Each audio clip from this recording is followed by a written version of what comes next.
Welcome, everyone. Here we go.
Oh, yeah.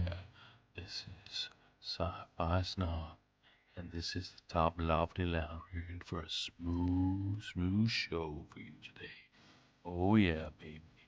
In the 20, 19, 18, 17, 16, 15, baby. Yeah, here we go. In 11, 10, 9. Oh, yeah, baby. Here we come. 5, 4, 3, 2, 1. Let's go. Hello, everyone, and welcome to the Top Lofty Lounge. Episode 86.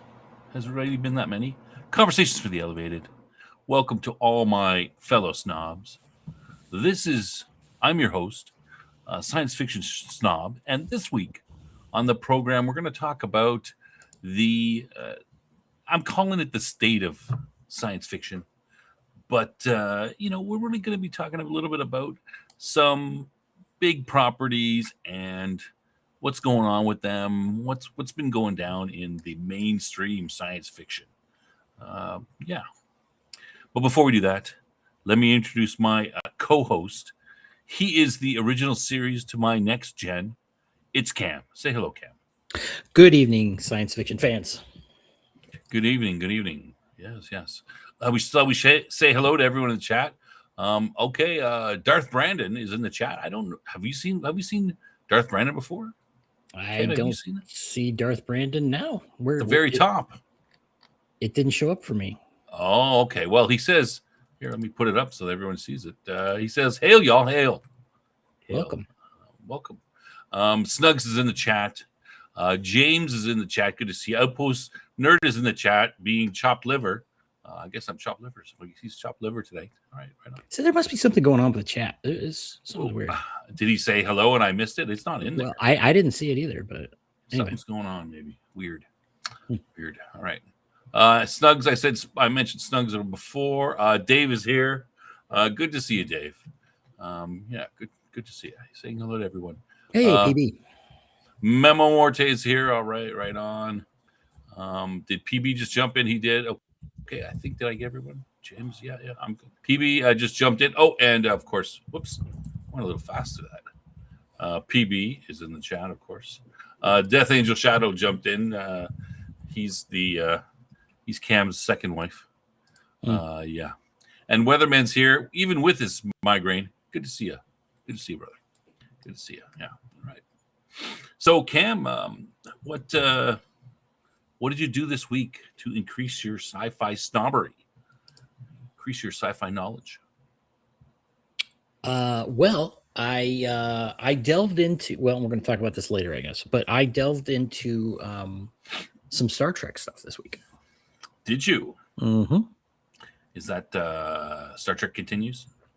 Yes, but I also watched Star Trek: The Motion Picture. Oh, really? I hadn't seen that before. No, what did you say? You hadn't seen Star Trek: The Motion Picture before? No, I've seen it before. Oh no, it's a rewatch. Okay. Yeah, I saw it in the theater, my friend. In fact, quick story. I believe that was the first movie that I ever saw in the theater by myself. Which, bearing in mind, I was a single digit child, single digit age child. And somehow I coerced my parents into letting me see it for the second time. It wasn't the first time I saw it. It was the second viewing of this movie. And for some reason they allowed this. I don't know why, but I got yelled at afterwards for how dare you talk us into that, kind of thing. But it turned out fine. Why they were mad about it? Well, they I guess it dawned on them that letting a a small child go to a movie theater at night, no less, by himself is probably not the best idea. But I guess they didn't think of that ahead of time, and I was a child, so I just wanted what I wanted. So Cam is out with another piece of the puzzle. Cam dates himself. Star Trek: The Motion Picture came out in 1979.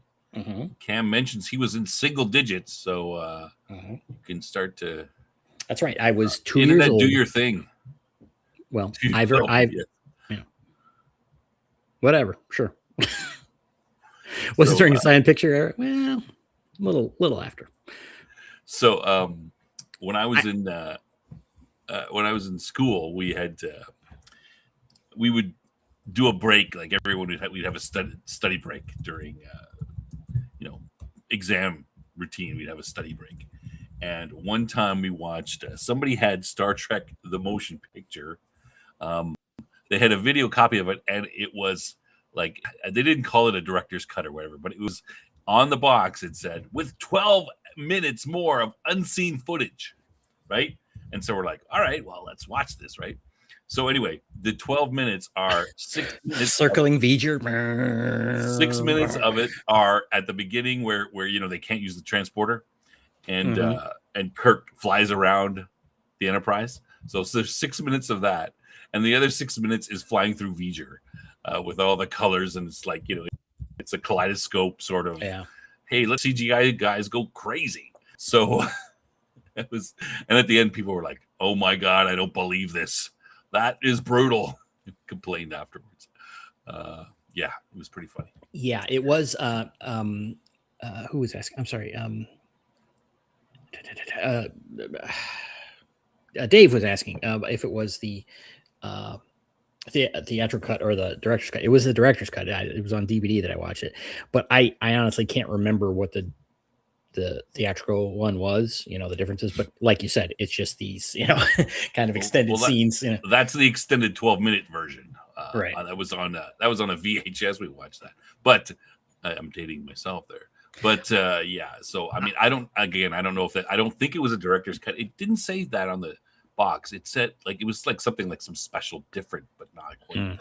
Well, maybe that was before they used the term director's cut. I don't know. Perhaps. But there was also, it was re-released a couple years ago. I remember Jason was talking about Jason of Sci-Fi from ATV. Everyone should check out that channel. Dave says it's the TV cut. It couldn't have been extra 12 minutes. That was just brutal. Maybe it could be.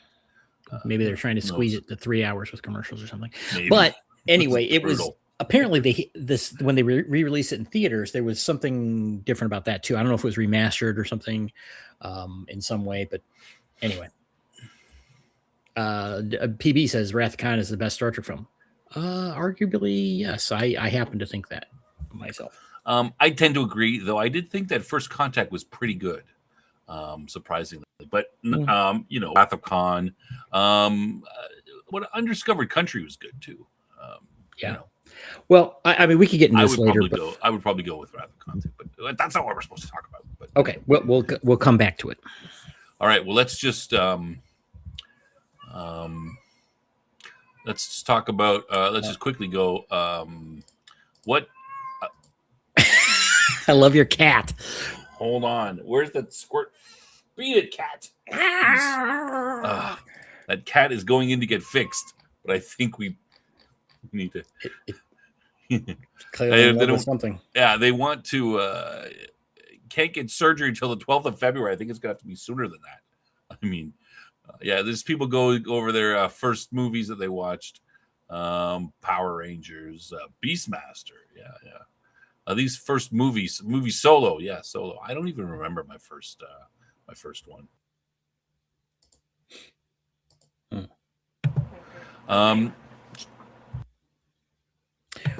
So, what's it? Oh, I love The Void. So the first movie was The Rescuers. Oh, yeah. I mean, that's the kind of thing. I don't remember if I saw that myself, though. Hmm. Yeah. Anyway,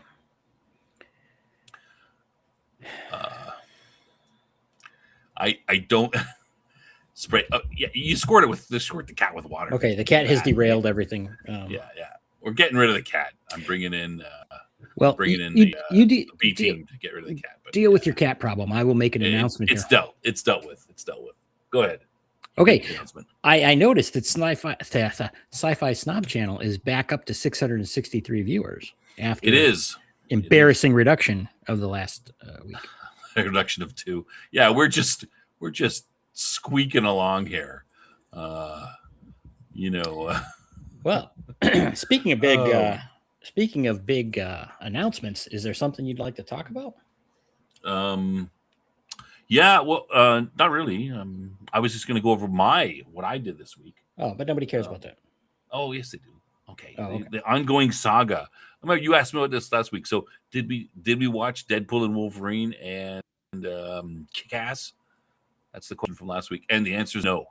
I was able to distract away from that. But you know what I had to do? What? We had to watch the Marvels. Oh, that's what I got to replace it. So I had never actually seen it before. So I watched it. Yeah, give us a grade. It's all in that. Wait, this was the TV movie? No, this is the Disney movie, Plus? The Marvels, with Captain Marvel, yeah, Ms. but was Marvel, and Monica Rambeau. Wasn't it just on Disney Plus though? Well, no, it was Ms. Marvel. She was on Disney. Oh, okay, that was the introduction, right? Yeah. And that's the one that I think I watched the first 1 or 2 episodes of that or something. I just like, oh, and that's where Jason says, it's not that bad, but I didn't like it. But yeah, it was just, there's some plot holes, and it's very much girl power. Mm-hmm. All the bad guy's female, the good guy. I mean, Nick Fury is the one male lead, and he's at the beginning of the movie, he's basically a telephone. People are trying to talk to you. There's like, what'd you say? What'd you say? He's talking to the two of them in the time. Yeah, it's not really, it wasn't as bad as I thought, but I had a really negative opinion of it going in. But it was not good. Like, if someone should I watch? I'd be like, don't waste your time. It's very typical. There's fights, and they have an interesting concept where the 3 of them are tied together. So if 2 use their power at the same time, they switch places. So it's kind of makes for an interesting. There's a interesting fight scene near the beginning where all 3 are 2 of them are fighting different things at different places, and then they switch. And at one point, the villains that Captain Marvel is fighting, they happen to be together with Captain Marvel, and then they jump and they switch with Ms. Marvel. So she's in her house, like doing nothing with her parents, and all of a sudden, so now these guys are fighting in her house, and then of course Captain Marvel switches back with somebody, and then now Ms. Marvel is fighting him, and then the other one switches, and so it's kind of it's an interesting concept, kind of confusing, but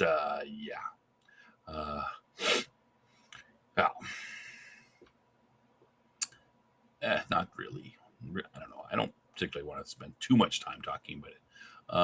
All right. Mr. Moto saying science fiction is just as present as ever been. It's just the expression of that is lacking these days. Yeah. Today's writers are not the writers of yesterday. More is the pity. Yes. Very much so. Hasn't what have done before. I'm not sure. Yeah, I'm not sure. If audiences didn't care for the Marvel, snob now knows why. Yeah, exactly. I kind of like to form my own opinions. I mean, not that I disagree with them, but I do kind of like, I should, I like to, like I said, some people, sometimes people say stuff about things or people, and you're like, hey, you find out that's not true. Cam is short for Kamala Khan. Yes, Cam, that's his favorite. Yeah. Don't dox him.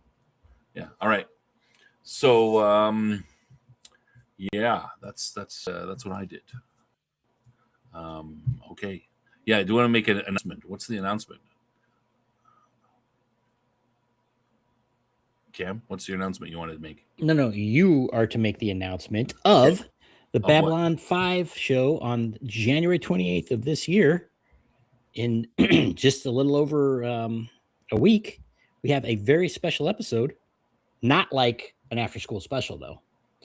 Yes, but we have a very special guest from Babylon 5, our favorite Londo Mollari actor, Peter Jurasik. Yes. Good point. That's a week from this Wednesday. Wow, it's going to be big. That's what, a week and 3 days. That's like 10 days away, something like that. Yeah, better get your act together, buddy. I know. Geez, I'm nervous already. I mean, what if I don't want to screw this up? He's but he seems pretty cool. So I think from Madman has been talking to him, and he says he seems pretty cool. So if we screw up, I don't think he'll hold it against us too much. Well, clearly he is forgiving if he's going to be on our show. So clearly a generous, forgiving fellow. He is. I think he's just going to come. We're going to have a little chat. We're going to talk about main areas. We're going to talk about, of course, we're going to talk about his career in general and his work on Babylon 5, because the show's about Babylon 5. And we're going to have that's kind of the main areas we're going to talk about. But we're also going to do a little bit of discussion about questions from the people in the chat, and go to the Discord. Throw in a question on, in the comments of one of our Babylon 5 shows. We'll put them all together. Jeff's going to mix them all up in a bowl, I guess, or something. And he's going to bring it up, and we're going to talk about those too. It wasn't the key grip. It's Londo Mollari. I mean, that's pretty big. All right. Good night, Weatherman. Glad you could at least jump in. I can do math. Math is I can do math, adding together numbers, stuff like that. Good. I'm sure Snuggy will behave. I'm not worried. I've got my band finger ready for the band hammer. Cam's going to be in charge of moderation, so be careful. He's going to do the moderation. He's going to watch the chat and the big good questions from the chat, and he has to. It should be good. That's the big announcement. All right, was there anything else do you want to bring up? Oh, you want to bring up the behind the scenes stuff? No. Okay, well, I'll bring it up anyway. So our discussion, so Cam and I are always discussing the show, how to improve the show, make it better, and I'm always trying to find ways, good topics. Now I'm kind of interested in a little feedback from the chat about, I like to, so we try to walk this fine line between, all the big channels and stuff are doing stuff on certain things. And, that's what people like. That's what they show up for. But, you don't want to just follow those guys because it's boring. And besides, if Nerdrotic or Critical Drinkers talking about, something, I mean, what's the chance that people are going to come to this tiny little channel if we talk about the exact same thing? So, I mean, some of these topics are interesting, and I want to talk about them, but we want to do it in a different way. We want to dig a little bit deeper. So, for example, I'd like to do a show about, the Mary Sue girl power stuff, which is kind of, that's a big thing in fiction right now. But I would like to do it as it's kind of following the crowd, but I would like to do a little bit of a deeper dive. And I'm wondering, we don't want to lose our regular viewers like you guys. We want to do something that we want to build on what we have, not, scare people away to bring in new people, or, that's not what we want to do. So I'm kind of curious as to what people would think about that. But I would do, the girl boss thing. I wouldn't just go and say Star Trek Academy sucks because it's girl bossy and whatever. Like that's kind of boring. I would look at it a little bit deeper dive, look at about the hero's journey and look at examples of, a good hero's journey versus a bad one, which is what I think, the Mary Sue character is. It's really a really poor hero's journey story. So I'm kind of curious as to what you guys think about that. Is that an show that you'd be interested in? Is that, it's kind of like looking at what other people are looking at, but also a little bit different, a little bit deeper. Maybe get a guest in to talk about those sort of things. Someone who's an expert in that. But yeah, I'm curious as to what you guys think about that. If you want to chime in, yeah. See, Snuggy says it can be done well. Yeah, that's what I would try to. Yeah, I agree. It can be done well if you follow the hero's journey. Is my a Mary Sue topic? You still trying to get over the tough girl who stole your lunch money on the playground? Yes. PB says, "Don't we all have Mary Sue fatigue at this point?" Are you referring to the fact that yes, people are bored with that happening in entertainment, or are you referring to talking about that? Yes, which would be Cam's theory that we shouldn't do this. So this is a good example, and if I were to do this, I think Ray is the perfect example of a girl boss / hero's journey done poorly. But I'd like to go over why that is and look at it. Yeah. All right. I'm just gonna go back. Buck Rogers. Interesting question. Interesting question. I don't know. And of course, Death Angel Shadow has a question for Peter Jurassic. I mean, but this is, yeah. He's gonna put them together. Yeah. Okay.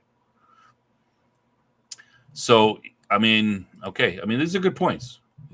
And yeah. All right. Okay. Anyway, we'll shelve that and think about it. And shall we just jump into the show, Cam? Yeah, sure. I guess there's nothing else, right? Let's do it. Anything you want to admit to before we start the show, or I want to. Publicly. I am going to be very kind to you and spare you the public humiliation of attacking your dumb ideas. okay? Because listen, someone's got to have ideas. At least I'm having ideas, trying to get them out there, trying to improve the show. I would like to know if anyone has ever found the fan fiction that gave Sister Mary Sue. Was it ever saved? Or was it gone for good? Yeah. Supposedly it's some girl who wrote a Star Trek episode, and her name, it was Lieutenant Mary Sue, and everybody was just falling over her. She was Wesley before Wesley was cool.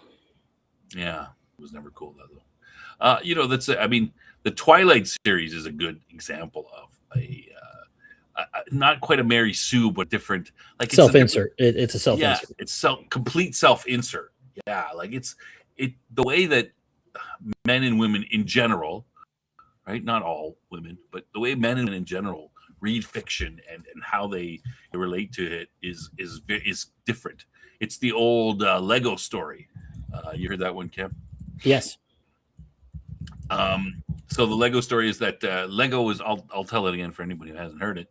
Lego was trying to sell Lego to girls. All the guys, boys were buying it and building stuff, and they spent years, decades almost trying to figure out, and they finally figured it out. So if you make a Lego Batman toy, right? Boy takes Batman, he goes, "Ooh, cool, Batman," and he wants to become Batman. So he flies around, he beats criminals up, he does all the things that Batman does. He becomes Batman. Well, if you give Batman to a girl, what does the girl do? Do you know, Cam? Well, the girl wants the character to be her. Yes. So Batman will go typically, stereotypically. It's not every girl, of course. Yeah, of course, and not every guy either. But you're right, stereotypically. So Batman will go to a tea party, and Batman will go shopping, and he'll do whatever the little girl has it. So they realize that. So that's where you get the Lego Friends, group of Lego stuff. So they finally realize that, and they're like, okay, well, if we want to make Lego for girls, then we have them got to fit into that. So yeah, so that's what they did. So yeah, I don't know. I wonder where I wonder if we could find that. I don't know. Maybe deep in the internet, the bowels of the internet. Velma was a Mary Sue and a self-insert. Haven't seen that. Mary Stu, that's kind of the masculine version of it. No, that's Gary Stu, I thought. Well, yeah, Gary Stu, Mary Stu, Gary Stu. It's like the Karen thing. Karen, and some people call them Darren for male Karens. But it's just we're still working out the. Yeah. All right. Anyway, so let's jump into the topic. The main topic we're gonna talk about. We're gonna talk about. It's gonna be at the end. We're gonna talk about Star Trek Academy, Starfleet Academy, Star Trek Starfleet Academy, which I saw and Cam didn't. And we're gonna talk about Star Trek Continues, which Cam has seen all of them. Is that right, Cam? All of them? That is correct. I've seen the first two. Okay. Yeah, Velma. I remember the Velma show. What was so funny? Just my mispronunciation. You laughing at me? No. Yeah, everybody laughs. You're Canadian. It's okay. Oh, you're saying Opposite Velma, the Velma TV show or movie or whatever the hell it was. That garbage. Yeah. Yeah, was it? Yeah, I never saw it. A couple seasons of Anyway, all right. Okay, so let's go in. Let's get into it. The topic. So, firstly, like I said, we're trying to talk a little bit about what's been going on in pop culture, science fiction, but we don't want to. We try to want to put something a different dye. Discuss sci-fi classic novels that are touchstones. That's a good idea. I read a lot of those. Yeah. Mm-hmm. All right. Well, I got to get Cam to read some of them, though, right? I have read some of them. Some of them. All right. All right. Well, Snob said, "Here, you got to watch this compilation video of all the Avengers Doomsday." And what did you think? There was 4 of them. Okay, here's what I thought. I thought they were all effective promotional pieces. Really? Oh, yeah, I nice about them. Yeah, they were all like teasers, right? They were all teasers. Kind of an extended teaser, and they were well done. They were well done trailers. That said, I don't give a rat's ass about any one of them. Not even a little bit. Okay. So not even interested whatsoever. No. I am okay. I'm going to take the opposite side of that. Sort of. I am somewhat interested mildly. I'm kind of curious if they can, they've dug themselves so deep in a pit. I'm wondering if they can save themselves. Well, this is kind of an admission of that, isn't it? What this? I mean, it's like, hey, look, we're doing what worked in the past because what we've done lately has sucked. Partially, yeah, I would say so. Sure, I agree with that. Which is surprising because these guys never admit that never admit that they screwed up. I mean, at least Star Wars wouldn't. I mean, the last phase of Marvel was so bad that they're having to bring back all the OG actors and characters. I mean, I would agree. I just exactly saw the Marvels, and it was a dud. So some truth to that. Now, I mean, these are teaser trailers. They're just teasers, but so I'm kind of curious to see if they can save it. Now, I think that this is, I mean, okay, now there are supposedly a whole bunch of the Russos, so they bring back the Russos, right? The guys who basically did Infinity War and Endgame, which was very popular. Well, not only that, but they did the first 2 Cap movies, or first 3. First 3 Captain America movies. Yeah. Yes. So they have a good, those were some of the better movies, especially Captain America 2 and 3. Would you agree? Yes. Yeah. I mean, Winter Soldier, of the top 5 movies, I would include Winter Soldier and probably Civil War. Winter Soldier was my favorite. Yeah, I think that's probably the best one as well. Surprisingly. And it's interesting because it shows that they could have mixed in more of the, the less superhero magic power type movies, and they could have done more, spy. Yeah, it was very much a spy thriller kind of. Yeah, thing. it was much more of a spy thriller, and they could have done that. They could have done that with Black Widow. They could have had a sort of a 2-track going on. Hey, these are your superhero movies with your overpowered hero who does whatever. But on this track, you've got your Captain America, you've got your Black Widow, and they have interesting spy stuff. I mean, you'd think that probably the only way to, if you had to defeat someone like Superman or the Sentry or those type of things, the only way you could defeat them would be with trickery, right? Spies and doing things behind that that they don't know about, or fifth dimensional imps. Yeah, that's that too. Yes, of course. Yeah. So anyway, I'm kind of curious if they can pull this off, and it is a somewhat logical. We've got this multiverse going on all over the place, right? And now the rumor is that the story is going to focus around the breaking of the multiverse primarily by what Steve Rogers did by staying in the back, growing up with Haley Atwell there, like by staying in there and not coming back. Mm-hmm.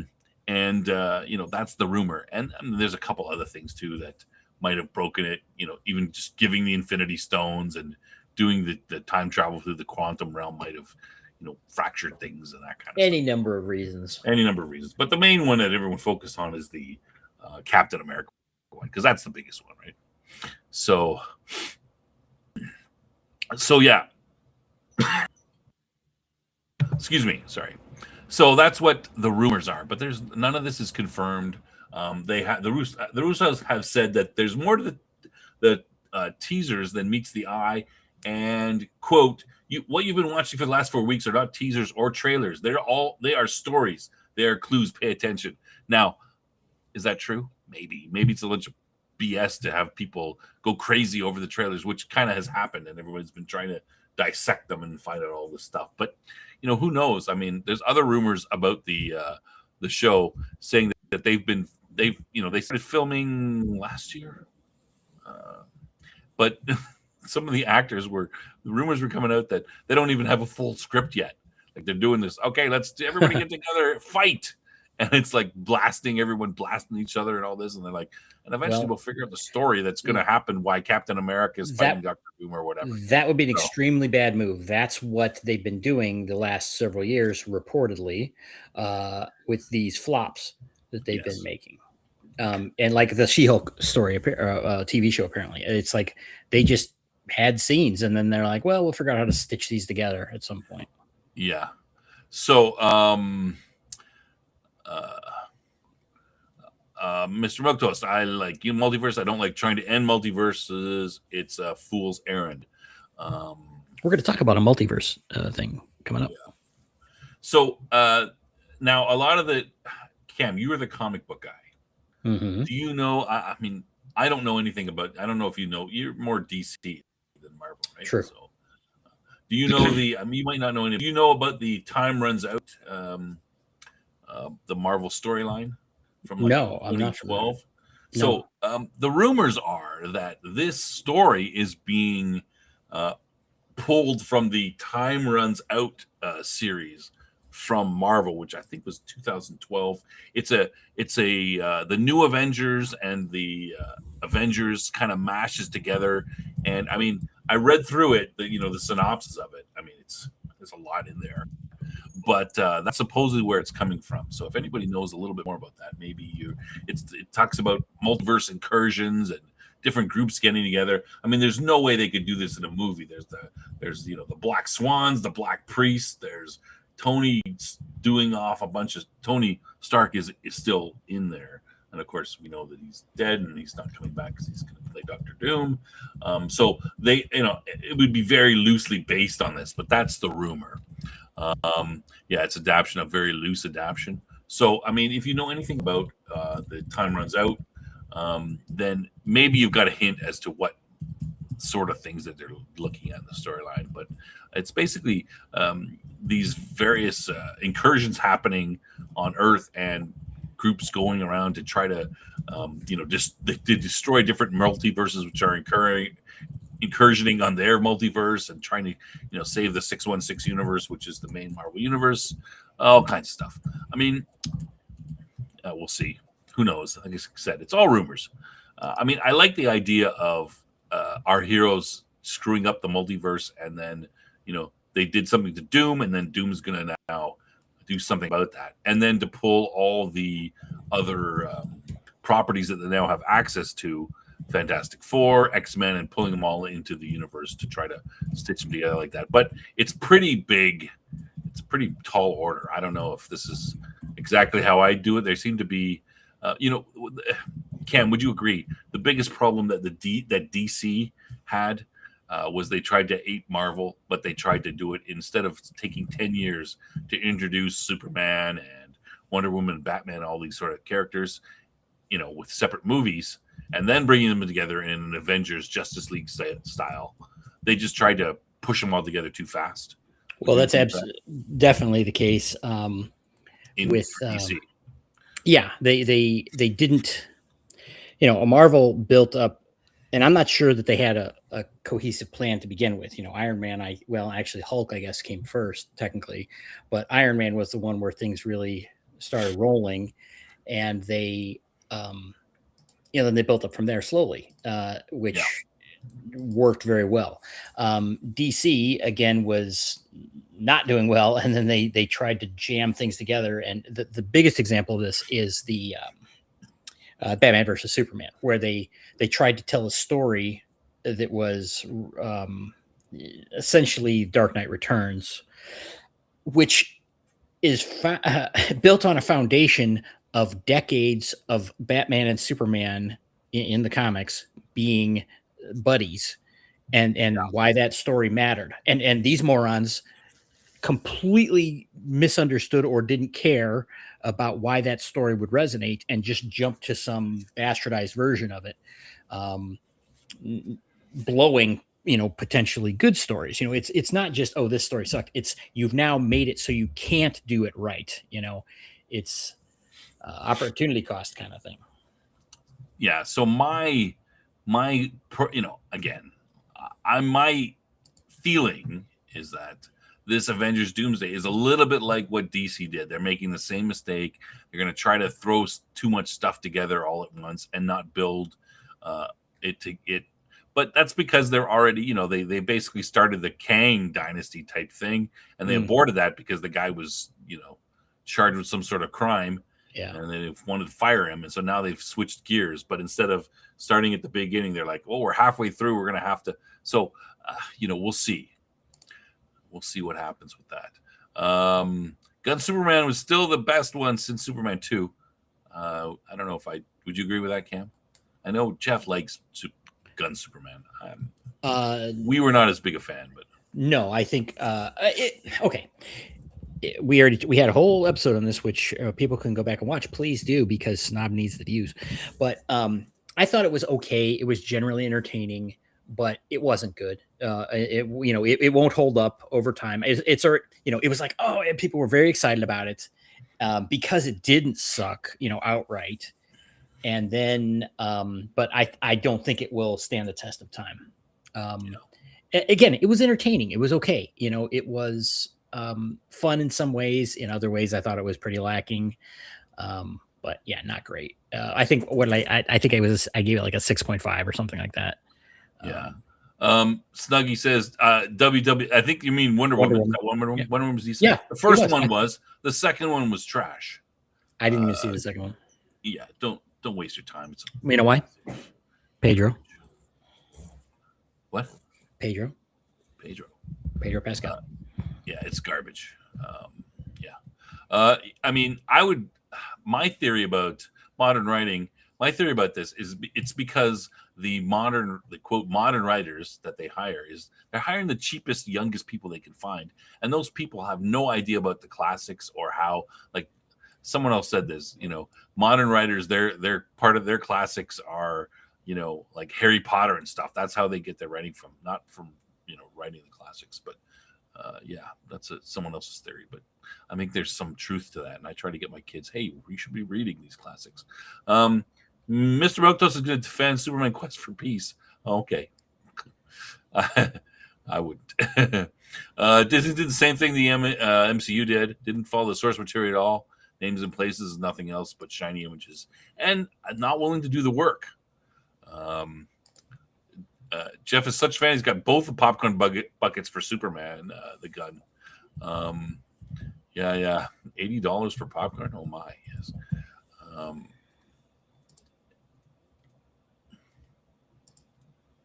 Yeah, Wonder Woman was trash. Not because of Pedro Pascal. No, it's because it was a shitty, pardon my French, a shitty story. And just didn't make sense. And I don't think Pascal helped it so much, but he's not the biggest problem in that movie.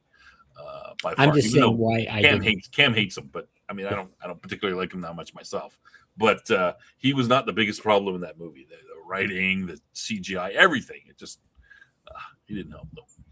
Okay, so have we beaten this to death? Yes. Yeah. Again, I wouldn't even say I'm cautiously optimistic. I'm curious, but it's kind of the curiosity of like, oh, maybe it'd be good, but also the car crash curiosity as well. So I'm, can they pull this off? Can they pull this out of the pit of despair? I mean, my feeling, I mean, they were already in the pit. They were already done. But I think because it's Robert Downey Jr., they're like, hey, people are like, okay, well, maybe. And they might be able to save the franchise. If this is not successful, I think it's done. Okay. But I know people enjoyed Robert Downey Jr. As Iron Man, and I thought he did a good job. But yeah, there's no way that gets me back to the theater for this. I mean, now granted, I have a real problem with Disney, and I'm not supporting their efforts. So something until they meet a threshold, which they aren't close to meeting. So, that's part of my thing, but that's why I said, I thought these were effective trailers. I could still analyze what I see, is the trailers and say that I think they're effective. And the Russo brothers are pretty good filmmakers. I think they've done well. Yeah, so they're mouthy jackasses as far as I'm concerned, like so many others, but that doesn't mean that they're not good filmmakers. Yeah.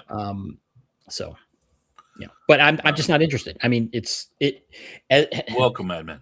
It's too much. It's too much of a roller coaster to, again, Jason talks about this a lot, where it's like, well, if we don't support the good stuff, blah, blah, blah. It's like, it's not good stuff as far as I'm concerned.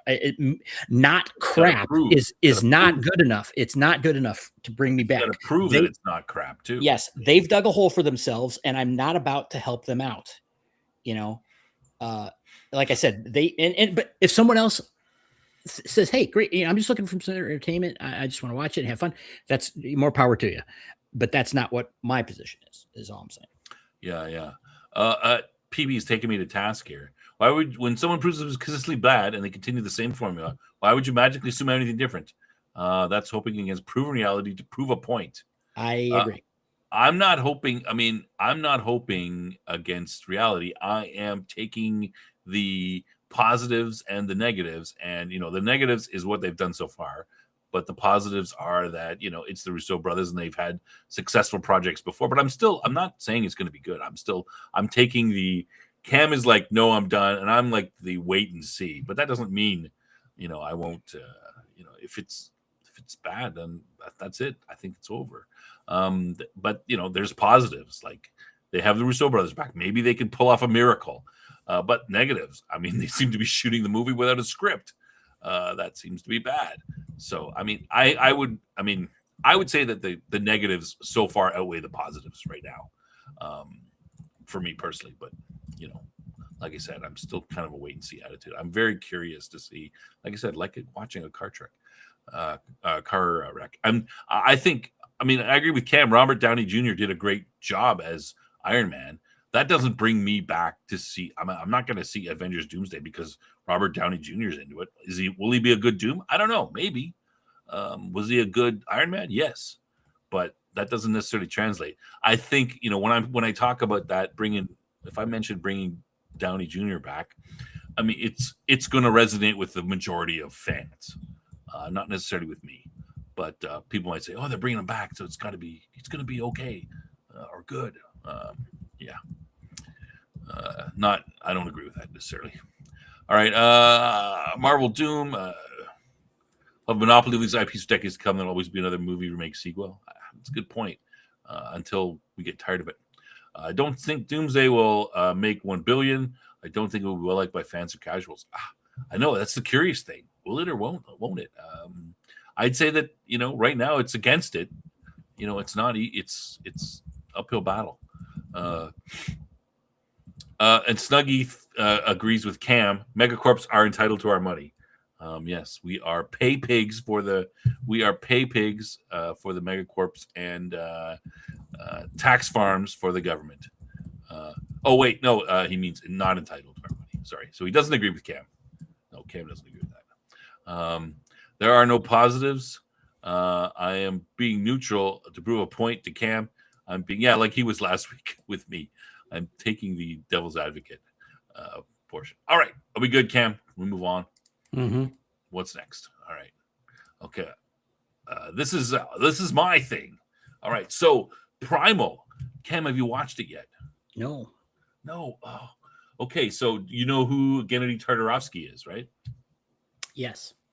We talked about him last week, Yep. and you were right. He did have a thing in the Powderpuff Girls movie. He was the Girls. Yeah. Powerpuffs. What did I say? Powderpuffs? Sorry. Yeah. Powerpuffs. Animation director and cinematographer for that movie. So Gennady Tartarovsky is a Russian American who moved to the States when he was really young, like 7 or something like that. He's been involved with Cartoon Network for a bunch of different. Yes, Primal is fantasy-ish, not science fiction. Yeah. Okay, is it at all science? Is it at all science fiction? No. Then why are we talking about it? Because it's cool. No. This is the state of sci-fi. Yeah, but it's a good show that people should watch. Okay, well, while you're talking about that, I'm going to go get a donut. Okay. Oh, okay. Donut. Oh. This is a good show. So Tartarovsky's been involved in Dexter's Laboratory, Samurai Jack, which is science fiction. There you go. There's the thing. Star Wars: The Clone Wars. That's science fiction too. Symbiotic Titan. I don't know that one. Primal. Unicorn Warriors Eternal, which I did see. It's like an adult animated fantasy. I watched the first season or something. Didn't like it as much, but Primal, excellent show. It is starting the 3rd season. In fact, the first episode was last week, and the second episode is out tonight. Yeah. All right, we got to focus. There's not enough good stuff in science fiction for everybody. We'll wait till Cam comes back. Make sure he brings a donut for everybody. Yeah. There we go. We'll leave that one up till he gets back. Anyway, so Primal, very, very, very little, very little dialogue at all. So it focuses on this guy here in the top left corner. What I missed? Did you bring a donut for everybody? Yep. Everybody. So Primal focuses on the guy in the top left, which is Spear, and of course the dinosaur, which is Fang. They come to a weird little friendship in the first season, and they have 2 seasons of various adventures throughout the world. And the interesting thing is that it's very much he's very much like the caveman sort of thing. And as you're going through the series into the first and the second season, they start to open up the wider world as the 2 of them travel. They meet, there's a sort of a bit of an occult type, some witches they meet. They start to meet other racial groups. There's obviously a group of like Egyptians type. There's some Babylonians that they kind of looked at Babylonian. There's a bunch of Irish, Scottish, red hair, and all these groups have sort of different levels of technology. So Spear is kind of running into this as he goes through. So it's really well done. Almost no dialogue, and great emotions, great animation. I think it's a great show. If you haven't seen Primal, you should see it. It's great. And now they just started. I don't know how much. What do you think, Cam? How much spoiler should I give? It's not sci-fi, so spoil away. Oh, come on. We have to support the good stuff that we find. So in the last season, everybody dies in a sense, right? No one lasts forever. But in the last season, Spear dies and has a daughter. And the end of the last season, we see, she's about, 7 to 12 years old.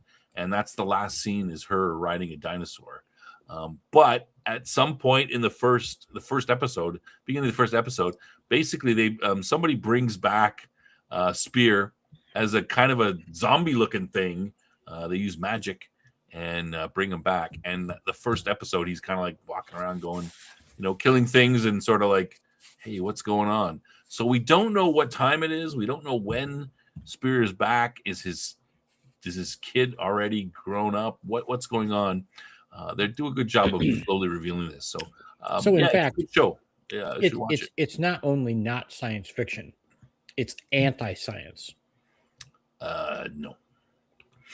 Well, humans and dinosaurs didn't coexist together. It's a good show. Well, sure they did. Come on. So it's anti-science. The world's only 6,000 years old, Cam. Come on. I agree with Outpost Nerd. Tartarovsky is one of the best animators and show creators ever. Definitely for animation. He's great. I mean, Samurai Jack, right? Samurai Jack, you've seen that? Mm-hmm, Yeah. Mm-hmm. That's good. That's science fiction, right? Okay, there's our crossover. It is. Yeah, probably. He goes into the science world. There's robots and stuff. Yeah. So he did the first Clone Wars cartoons back in 2002. Exactly. Mm-hmm. Several classics on the Cartoon Network. Cam is the topic police. See, look, the audience is going after you, Cam. They agree with me. It's a good show. That's what we should do it. So I'm telling everybody, hey, look, here's something good. I've seen the first 2 seasons. I am anticipating it's the only show I'm really anticipating right now. I'm anticipating tonight after this show watching episode. No Snuggie. Episode 2. It's fantasy. It's fantasy, not sci-fi. If it's sci-fi, I'd have a robot. It definitely fits more into fantasy, for sure. Okay, thanks for your little detour, breaking the channel and the topic all in one shot. Don't have to be slaves. Congratulations. We're not slaves. We don't have to be slaves to the topic. Right. Dexter's Lab is his kind best. of feel like it. I've never seen Dexter's Lab. Isn't it more for kids? Like I can't watch that. It was a big. Was it a kids show? Yeah. Well, it was very popular. I know that. I never watched. It was. It's big. Yeah, it's pretty big. Okay. All right. So Cam doesn't want to talk about this anymore, so we're gonna move on. But I watch it. Yeah. PB's list them all. Grim Adventures of Bill and Mandy. I didn't know that one, but I'm just looking at his his page here. He's done a lot of good stuff. Great stuff. All right. So something that Cam does know about that he will be. Oh, look at this! They're just tearing into me. State of Fantasy episode. We don't do that. Okay, so Justice League Crisis on Two Earths. I made Cam watch this movie a couple weeks ago, and we're talking about maybe doing. I am a big fan of the DCEU extended. Not the extended universe. The DC animated universe. I think it's a good. I think it's some great stories in there. And we were looking to do some shows on this. Maybe take 3 movies and analyze them, look at them. I just got to get Cam to watch some of them, but I did get him to watch this one, Crisis on Two Earths. What's your thoughts, Cam? Well, it's been a couple weeks, so it's not as fresh in my mind, but I did enjoy it. It's okay. So, in terms of a setup, it's essentially what will be the classic Earth 1 and Earth 3. Just quick version is Earth. Well, like I said, classic wise, Earth 1 would be Silver Age Earth. Superheroes and love, super friends, kind of thing. Earth 2 would be the Golden Age DC superheroes, Golden Age Batman, Golden Age Superman, Wonder Woman, etc. And then Earth 3 was like bizarre, or was Mirror Universe Justice League, essentially, where all the the hero characters were villains, and then the only hero of the planet was Lex Luthor. Okay, let me just add, I thought, now, I'm not an expert. I thought Earth 1 was our Earth, where there's no superheroes, and we're reading the No, that's Earth Prime. That's Classic Earth Prime. Earth, Okay, all right. Earth Prime. Never mind. Sorry to interrupt. Go ahead. Well, now they mixed this up, though, because these things, like I said, I'm talking pre-crisis, kind of stuff. And then they've brought back different Earths. Earth 1 is still, I think it's still the main Earth, of DC Comics. But then they had a series of like special edition books that were put out called like Batman or like Superman Earth 1, Wonder Woman Earth 1, da da da, da, which were alternate versions. So I don't know why they called them that, but you know, they jumble everything up at this point. So like I said, I'm only referencing the classic definitions. But yeah, I can check real quick. I think Earth 3 still might be where the you know, the evil versions are. Because I thought, okay, so then, but there is like Power Girl and Superboy are from a different. They're not from Earth 1. Are they from Earth 2? Okay. Power Girl was Earth 2 classically, and I think in the modern new 52 was originally from Earth 1. And she's essentially the Supergirl of Earth 2. Right. But I'm sorry, who was the other one you mentioned? Superboy. Oh, okay, Superboy. So I thought he comes in, and in the storyline where he comes in, he's mad at Superman or something like that. This is even more confusing. Superboy, back in the old days. Well, I mean, I guess I'm trying to remember when Superboy became. That might have been Silver Age. I don't know if there was a. I guess there was a Golden Age Superboy as well. Superboy was basically Superman when he was a child, you know. And then when they did Crisis on Infinite Earths, they got rid of that, so there was no Superboy. You know, he never took on the super persona until he was an adult, so there was no Superboy. So there was a convoluted way they had to explain all this away because Superboy is tied into Legion of Superheroes, which is in the future, and da da da da da. But in Crisis, there was also, I mentioned Earth Prime, and there was a Superboy of Earth Prime, even though Earth Prime is supposed to be the real world. There was a Superboy who played into this, and then he, you know, got deleted essentially. He with strangely enough Alexander Luthor from Earth 3 and Golden Age Superman from Earth 2 and Lois from Earth 2. They went into heaven or whatever. And then later on, when they started screwing up all the cleanup that Crisis on Infinite Earths did, he came back as a villain essentially from this pocket dimension where he was and was the villain, you know, basically drove a lot of this and was, you know, there's a whole storyline involving that on Infinite Crisis story, which is different from Crisis on Infinite Earths. Anyway, so and different from Crisis on Two Earths. Yes. Yes. So I've seen the Crisis on Infinite Earths, like it's a 3-part movie. It's not as good as this. This is, you know, it's a great straight up storyline. Owlman is the evil Batman. Is it Ultraman? Ultraman is the evil Superman. And of course, you know, great movie starts out. You see, you know, Lex Luthor running from these guys, and he transfers over to Earth 1 for the real heroes, and you know, the heroes we know, and they find him, and they're like, "What the hell?" And he turns himself in at the police station, I guess, and gets arrested. And he tries to recruits the our heroes to go and fight against these evil guys. I thought, great movie. Why? What are your thoughts about the movie? We talked about the background. Let's move on to the movie itself. Okay, well, first, Earth 3 is currently that same Earth where the crime syndicate is, but Snuggie about Secret Wars greater than Crisis on Infinite Earths. We could discuss that. It was a good movie. It was I think it was a little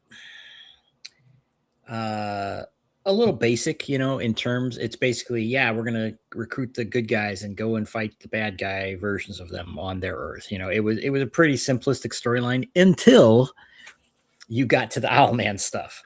So my favorite too. You want to talk about that? No, go ahead. Okay, basically, Owlman is again the version, you know, the bad guy version of Batman, and he's a lot like Batman, you know, and because the other guys are like, you know, I mean, they're like gangsters, you know, they all have these different gangs and they're backstabbing each other and everything, and Superwoman, who is the Wonder Woman of that, you know, she's tied into him somehow. They're a couple, I guess, or whatever. A villain couple. They got a thing going, right? And so he's like, he's basically a nihilist, and he's like, I'm gonna take this opportunity to destroy everything, basically. You know, he's just like, you know, and it's kind of like, well, I'm gonna do it because I can. You know, I mean, it's like, he's very dispassionate, where the other ones are all like, kind of mustache twirling, haha, I'm a villain and I'm gonna do this and that. He's just like, Right. yeah, I'm sick of this crap and I'm just gonna destroy it because I can. Yeah. So he builds this device, right? Mhm.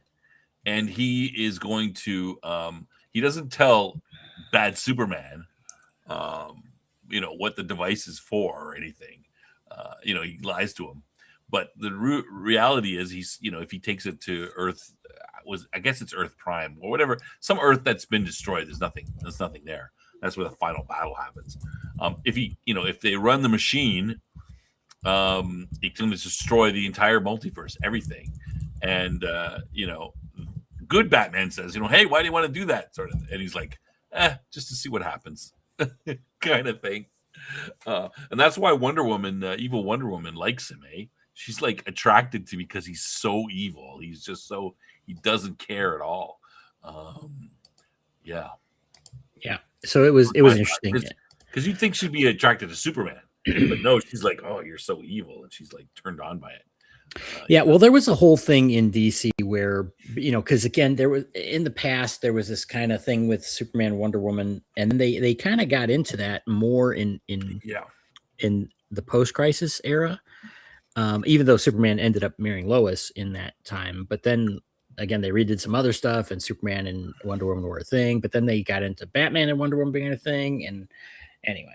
In the DCEU movies, there's like a couple. There's at least one movie where Superman and Wonder Woman have a relationship going on, but also, other times Wonder Woman is attracted to Batman. So because Lois' features bigger, so I think that's interesting. But there's a whole ton of these Justice League movies that are.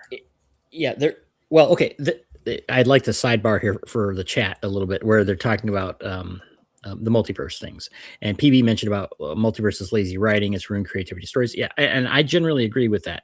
Now, the original DC multiverse it was a way of explaining what they did over decades. Again, when it basically started when the new Flash came out in Showcase number 4 in 1956. This was credited as the first Silver Age comic in the DC universe, because Flash, the fastest man alive, Barry Allen, was not Flash Jay Garrick, who, so that they had to come up with a reason to explain that, and so they came up with this whole thing, and there was I'm not sure. I think it was the first crossover. It was basically, the two Flashes. In Earth 1, the Flash Jay Garrick Golden Age Flash was a comic book on Earth 1. So the Earth 2's reality was a comic book in Earth 1. And so that's kind of how they came up with it. And then it spiraled out from there into, a giant multiverse. So it wasn't just to enable, I mean, again, 1956, this was 2 decades, almost 2 decades after, they had done the Golden Age stuff, or at least started the Golden Age stuff. And, so it kind of bled over, like Aquaman and Green Lantern, they kind of were in between those things. But that's the way they tried to explain it within continuity, and saying, instead of just saying, yeah, we're just doing whatever we want, they did try to incorporate it and not just hand wave it away. They tried to build a framework around it, and it worked for a while, became a huge mess that became, in their view, a barrier to entry for readers. And that's why they wanted to clean it up in the first place. That's why they wanted to do a reboot. This is before reboots being every other year kind of thing. Yeah. Anyway, but then, it got stupid, right after. It's like they did this whole gigantic event, it basically revamping the whole company to fix things in Crisis on Earth, and then lazy writers started to screw it up immediately. Well, then a particular jackass named Mark Waid, he's not the only one. There were a number of them, and they had this thing called Hypertime, and it was basically, the theory is no one story is any more valid than any other one. It's a way of saying what PB was saying. That's the prime example, the ultimate example. They go in saying we're not going to pay attention to continuity. We don't care about anything. We're just going to say that everything's valid and not care what they trample and have no continuity whatsoever. That was kind of officially shelved, I guess, but really has essentially continued, and it has poisoned the well and turned DC into a crap pile that it is today. That's my opinion. Except in the Well, animated universe, which I think is pretty good. But well, yeah, but I mean that it still exists here. Okay, so PB saying he disagrees. He says lazy writing, not a safety valve. Good writers clean up the work of bad writers. Well, but that's what the multiverse is originally, as I was describing at DC. Is well, they had this thing and they ended up with a contradiction, and then the writers said, okay, well, how do we explain this? Instead of saying, well, that just doesn't count or whatever, they these were all good stories, and they said, well, let's build a framework that does work within this. And then they stuck to it. It wasn't just, oh yeah, anything, we don't ever bother explaining. It was like, okay, this is Earth 1, this is Earth 2, these where these stories take place. They put structure to it. Whether you like it or not is a different story, but it wasn't just I do what I want. Jim Shooter, right. All right, put that up. Oh yeah. Yeah, well, Jim Shooter was a legend that did a lot of great stuff. Okay, well, Mr. Moto saying one can make the argument that the multiverse concept is overused, but it serves a good purpose. Blame the worker, not the tool. I can agree with that. I don't think every multiverse idea has to suck. I'm just saying that it's very commonly used today in the way PB is describing it as just being a tool for the lazy. It doesn't inherently have to be that. You can have a good. I find myself making this argument that something that often sucks doesn't mean it inherently sucks. Same argument we had last week, but so I agree with both for different reasons. Sorry, but you were talking about this particularly the animated stuff. I haven't watched all the different animated movies as much as you have, but the ones I've seen, I think it is generally good. I think they are probably, if you were to stack them up against the comics, even though they're not necessarily true to the comics, I think they're more uniform, better structured, not as lazy. There are some, there's a little bit of, there's some inconsistency in there, and they don't really get going until like probably 2000 and there's some good ones before that, but 2008 and then 2010 or 12, then they start putting together these Justice League stories, Justice League Dark, and they all kind of fit together in the same universe. I'll give an example. They do the Suicide Squad. There's a one-off Suicide Squad movie, but the villain in that is the Reverse Flash, right? And he is which one is it? They're the alternate. I forget the name of it, but there's an alternate Justice League one where everything goes to crap. Aquaman, Wonder Woman kills Flashpoint. Wonder Woman kills. The Flash changes stuff. Wonder Woman kills Mira and Atlantis, and Themyscira go to war over Europe, etc. And that is saved by Batman, who is not Bruce Wayne, but is Thomas Wayne, shooting the Reverse Flash in the head while Flash is trying to save this stuff. So then, a little bit later, in a couple movies later, you have this Suicide Squad movie, which is way better than the live action Suicide Squads we got. And the villain is the Reverse Flash. And he is somehow, he can't run as fast as he is, but he's somehow got himself in this sort of state. He's in normal time, but he's in the time before, the bullet destroys his brain and he dies from it. It's a little complicated, but I don't quite get it. But anyway, he's running around. He's got a hole in his head. And he's from there, and he's trying to save his life, and the story revolves around that. And it's a pretty good story. It's pretty well done. So there's a lot of good. The first Justice League movie starts out, and they start out with Batman and Superman fighting each other because they don't even know each other. they've sort of been around. Superman's been around for a couple months or something like that, and they don't know each other. And I guess Darkseid comes down, he's going to take over the Earth. They have to work together, but they don't even know each other. Green Lantern, Green Lantern's like, hey, it's Batman. You're Batman. I never met you. That kind of stuff. Don't tell anyone, Snugs. Bruce Wayne is Batman. Yeah. So there's a little bit of weird stuff there, but the Justice League ones are generally pretty good. There's some stuff from earlier, some Batman stuff especially, which is quite good. There's a lot of, and we want to look at the best ones and talk about Under the Red Hood. I like Justice League Dark. You haven't seen that one yet, Cam, right? No. Justice League Dark is a good, because that's when you bring in Constantine and Zatanna and stuff like that. And of course, Batman goes with him, and he doesn't believe in magic, right? He's like, magic, it's a bunch of crap. But there's some good references to.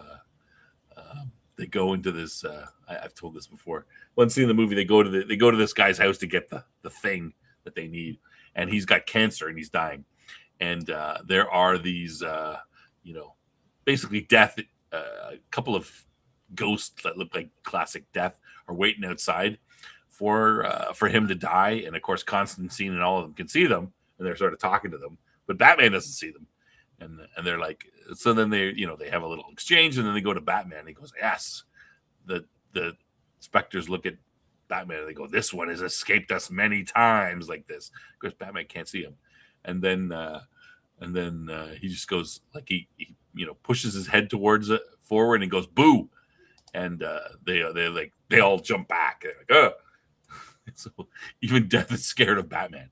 But yeah, it's a good little sort of funny. Yeah, some good movies. Anyway, so you like this one primarily for Owlman? Well, no, I mean, again, like I said, it was a kind of a simple story, but it was enjoyable. It was decent characterizations of the characters, and I do like the Earth 3, crime syndicate thing was presented, pretty faithfully. So yeah, it was good. I mean, I'd give it like a B+ kind of thing. Yeah, I thought Crisis on Infinite Earths was too convoluted and long and all this stuff going together. So this was a much, I don't know if this is supposed to be a cut down version of that, or both these stories happen in the comic books, Cam, or is this just sort of?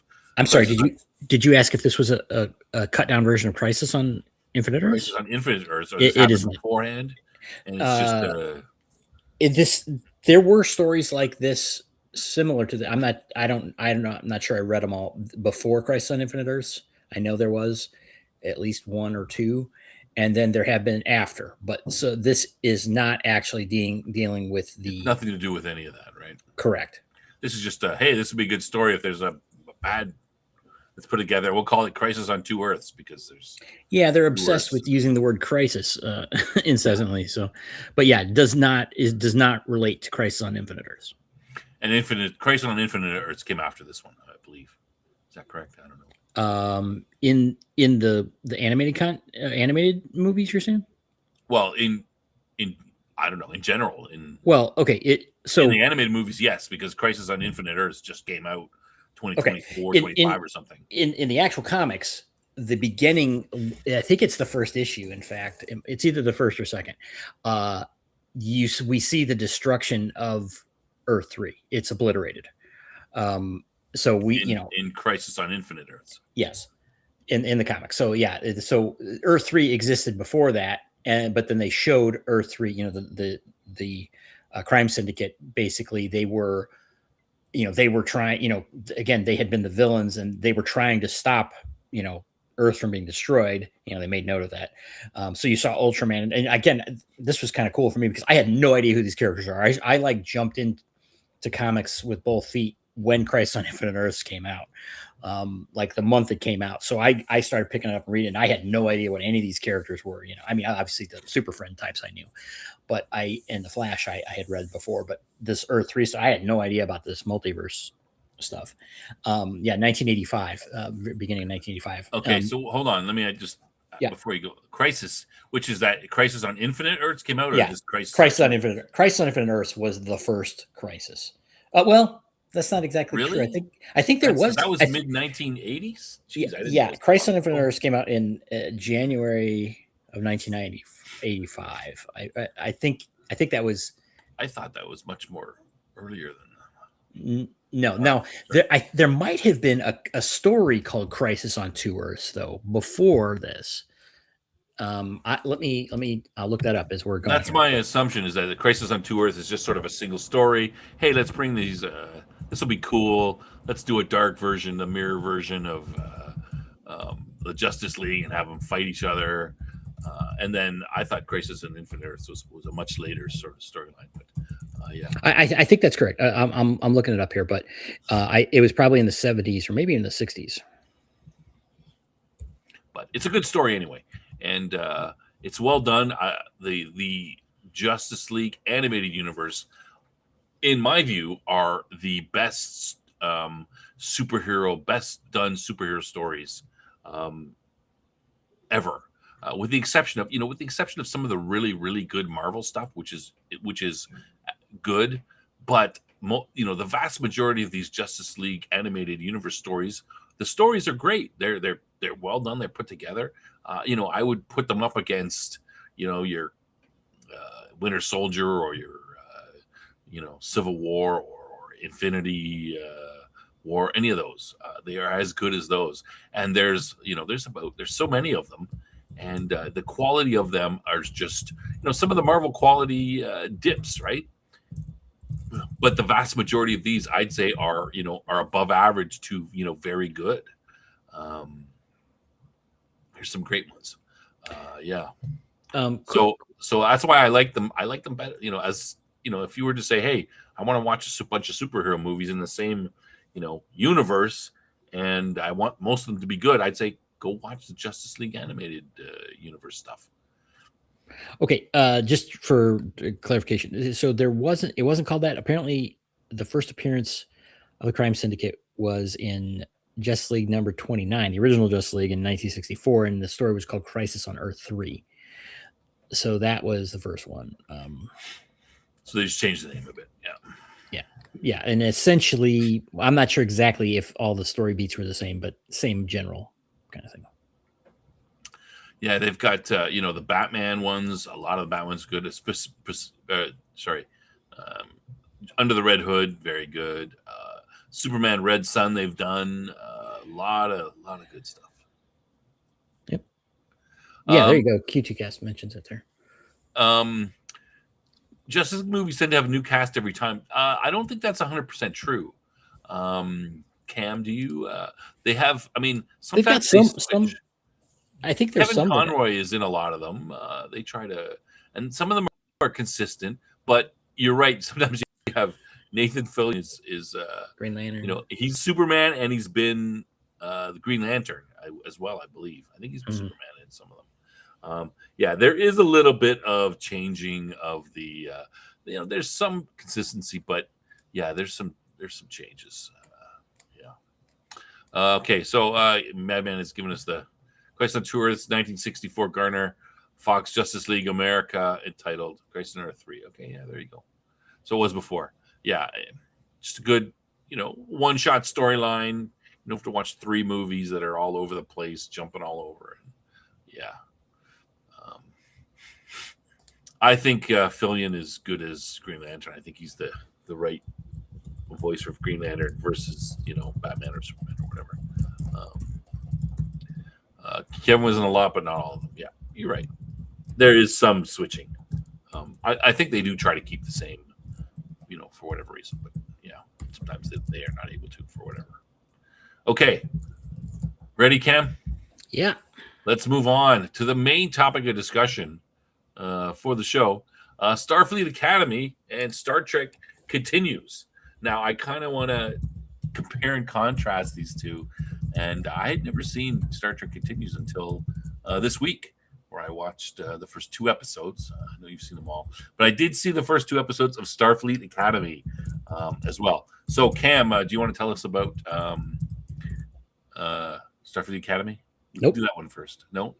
You want to tell us about it? What do you think? I have no fucking You clue didn't about watch it. All right. So I watched it for the for the fans. I watched it. I pirated it. I didn't pay for it. Don't tell anybody. Thanks to Outpost Nerd for helping me pirate it. That who's tapping? That's Cam tapping away. He's typing something. Yep. To his people more important than us for some reason. But it. anyway, More important than you. all right. But anyway, yeah. So Starfleet Academy, not good. I had to watch it because I heard all these bad things. It's pretty much, you see the picture here. They kind of on the left, they kind of posted as sort of this teen drama type thing, and I mean, it is kind of that. I mean, it's not as much as I thought it would be, this teen drama thing, but there is that element of it. It starts out, 15 years prior to the main time. And the main character is a little kid. He's like 6 years old, something like that. And, his mom and the main villain, played by Paul Giamatti, they apparently stole some food because they're starving. All right, hold on here. Sorry. That cracks me up. Quick story. Some of you may have remembered we had Brian Shearer, G.I. Joe artist extraordinaire, on, and he used to do live streams, which I listened to all the time. And he had a cat named Marissa who was blind, but would give these these crazy meows, which was always entertaining. I don't know why cats yelping and meowing loudly always makes me laugh. Yeah. No, I didn't watch it on YouTube like all the other smucks did because you can't get it in Canada. They cut us off. It was only for you Americans. Wasn't it free on Paramount? Yeah, but you had to subscribe, and I don't like crap subscribing. Anyway, back to the show. So Tatiana Maslany, I always pronounce her name wrong, the one who played She-Hulk, who's I think is actually a good actress. And I think she actually did a good, at the first part of this, she was the best actor in the show. She's crying. Her and Paul Giamatti, she worked with, Giamatti's the villain. He, forced her or tricked her into doing this. And they steal some food, and a Federation officer's killed somehow.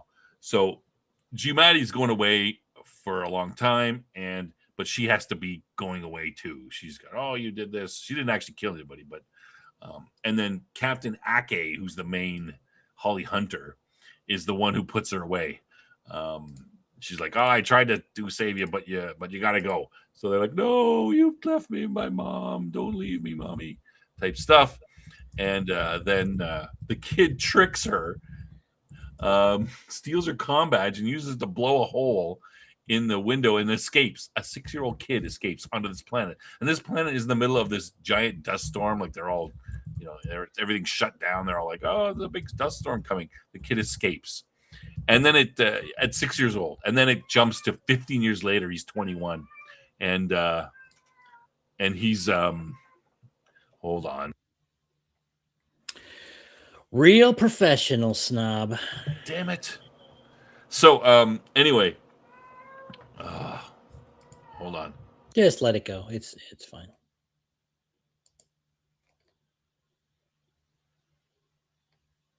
Dead air.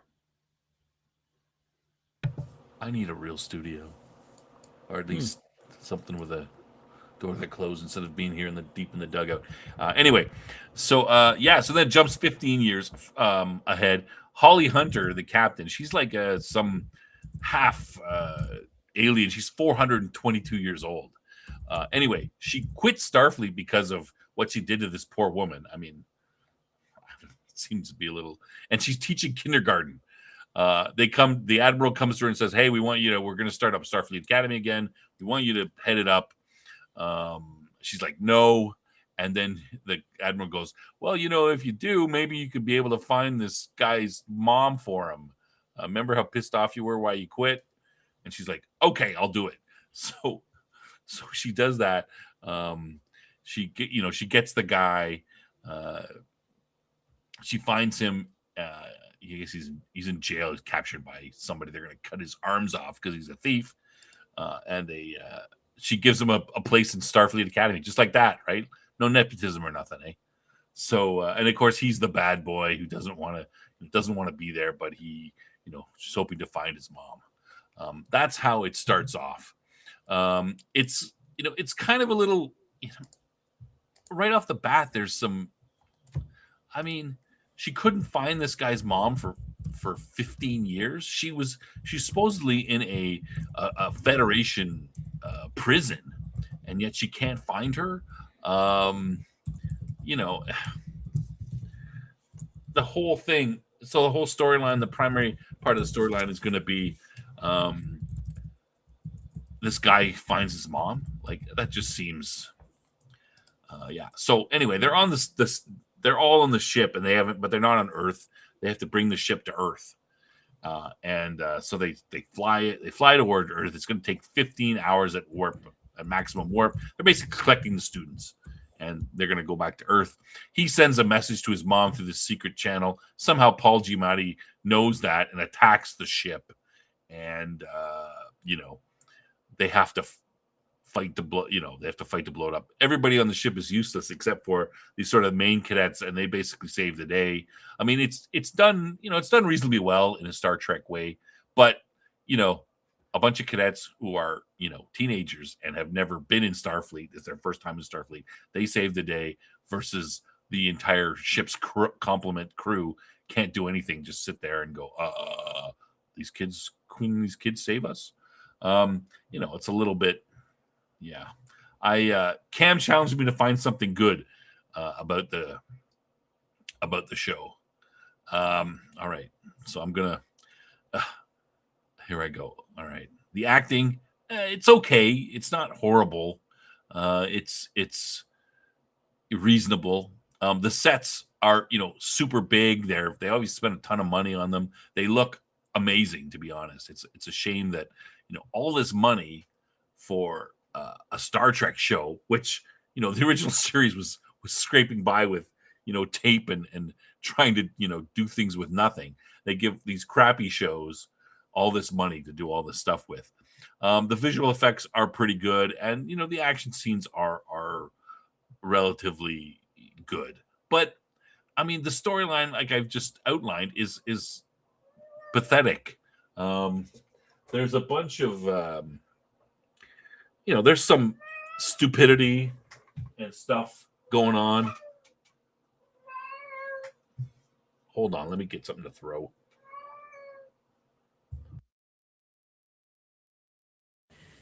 I'm sure he means a soft toy to throw near this poor kitty cat, not to throw at the cat. Yeah, that's what I meant. It didn't work, obviously. So this poor cat probably just wants a little attention. It does, but it's not close enough that I can grab it and give it said attention. Oh wait, it's just. It needs to be fixed. That's the problem. It's a kitten. Like I said, February 12th. It's going under the knife, but I'm trying to get something sooner because obviously it needs to be sooner. So yeah. So that's the good stuff. But the storyline, there's some really weird things going on. Some people have said they like Paul Giamatti as a villain. I thought he was stupid. It's just he doesn't scare me. He doesn't, nothing about him is intimidating at all. I don't understand why he's some new villain that I like. I can't even remember the name of the race or whatever the group that they're called. And supposedly they're really bad because in episode 2 they mentioned that the Betazoids in episode 2 have been hiding behind some sort of psychic wall with themselves and a bunch of their planets for forever since the burn. And they mentioned, if we let down our wall, these guys will come and kill us as well. So they're worried about them too. So there's some sort of big villain, but we don't know anything about them. The good guys blow up Giamatti's ship, and then he gets into a Starfleet escape pod and escapes. And then the show cuts to them landing in San Francisco with their ship. Ship's not damaged. Why did they tractor beam Giamatti in there and arrest him? They could have solved their problem or blow them up or do something. They don't do any of that stuff. Yeah. And then the rest of the first episode is, getting ready for classes type of stuff. There's some interesting things in there where, the guy's like, I'm not getting my hair cut. And they make him walk through this basically like a transporter thing. And then he can come out the other side. Your hair's cut. You're in a Starfleet uniform, everything. So I'm like, okay, well, so much for that. There's people have said they like Robert Picardo in there. I mean, he's playing the same character that he did in Voyager. He's like 800 years older. And, he's 800 years older, but he's gained no wisdom at all. He's still the ornery kind of SOB that he's always been. I mean, there's another character who's a hologram, and she comes to him and says, hey, will you be my mentor? You'd think he'd jump at the chance and go, hey, of course, I'm a teacher here. I want to help people. Here's another hologram, the first ever hologram in Starfleet Academy. Maybe I should help her. But he's like, no, go away. And she worships the ground he walks on. She's all over him. But he's like, no, off you go. Tries to avoid her. There's some stupid jokes. One of the cadets, and this is real, one of the cadets actually comes up to him and like he's giving acclamations, and she's like, I think I swallowed my comm badge. I mean, what kind of moron you have to be to swallow your comm badge? What the hell? Like, just, it's supposed to be a joke. It's just foolish. The main character is he's super disrespectful to the captain. Like, he's just like talking to her, and the Jem'Hadar Klingon, what I call her, Kling Hadar, that you've seen, fat woman in red. Have you seen her, Cam? Yeah, unfortunately. So I actually, initially I kind of liked her character because, the main character shows up. He's being a jerk, and she's like, get down, do push-ups, and starts yelling at him. I'm like, all right, this is finally some people are going to get some. But, she like do 100 push-ups. He does like 10, and she lets him get away with it. And later on, where he's sort of like talking to the captain, and it's just sort of, he's like slack, and he's like, yeah, whatever, dude. Hey, how's it going, babe? Like that kind of stuff. She's like in the background, sort of waving at him and saying, say captain, stand to attention, captain, but she's just mouthing it. Doesn't tear a strip off him. So she's got one scene where she's good, and then she becomes weak after that, or doesn't bother. So there's just so much little things that are doesn't make any sense. And the storyline is not, do we really care? Some guy and his mom. Do we really care? Outpost Nerds call it Femhadar. No, I call her Klinghadar. I think that's maybe Femhadar is better. Yeah, the Doctor still doesn't have a name after 800 years. They have replicators. Why are they starving? Yeah, exactly. Why are they starving? I mean, she couldn't find 15 years. She couldn't. She's like, I've been looking for your mother for 15 years. No evidence of any of that. The Federation is not military. Well, it is kind of military. Yeah, this is in the 32nd century. It's after the Discovery stuff. That's interesting. I've heard that stated before. It's like, oh, the Federation is not military. Yet they behave exactly like a military. They are military. They are. It's just that they are a military that is primarily their job is to explore. So they're not as big on pushing the hey, close with and destroy the enemy type stuff. They're still a military, but they're just focused on exploring. And if they have to do the shooting, killing stuff, we're not as good at that. But yeah. Yeah, there's a cadet. There's a shot in the second season where they pan over and there's a cadet in a wheelchair, and you're like, what the hell? Like, why is Holly Hunter why does she have glasses? Because she's allergic to retinox. Why make a fat hologram? Why send a hologram to school? Why make it autistic? Yeah, she's autistic. Why are all the teachers fat? Everybody is, not all of them. I mean, the lesbian is skinny. The one guy, how did that one guy talk in space? Yeah, he goes into space. Yeah. Can we imagine being imitated by Paul Giamatti? Yeah, it's not, So tic-tac-toe. It wasn't a tattoo. It was It was shaving his head. Yeah. You got a list of issues. The acting was bad and over the top, silly. I think the acting was generally. I mean, some of it was over the top, but the acting was generally like they weren't like stumbling over their words, and they didn't look uncomfortable. And I mean, they are competent, reasonably competent actors. My cat's looking to see where the cat is. Yeah, good, awesome. That's great. Yeah. So anyway, I might. Yeah. Why program a fat autistic hologram? I don't know.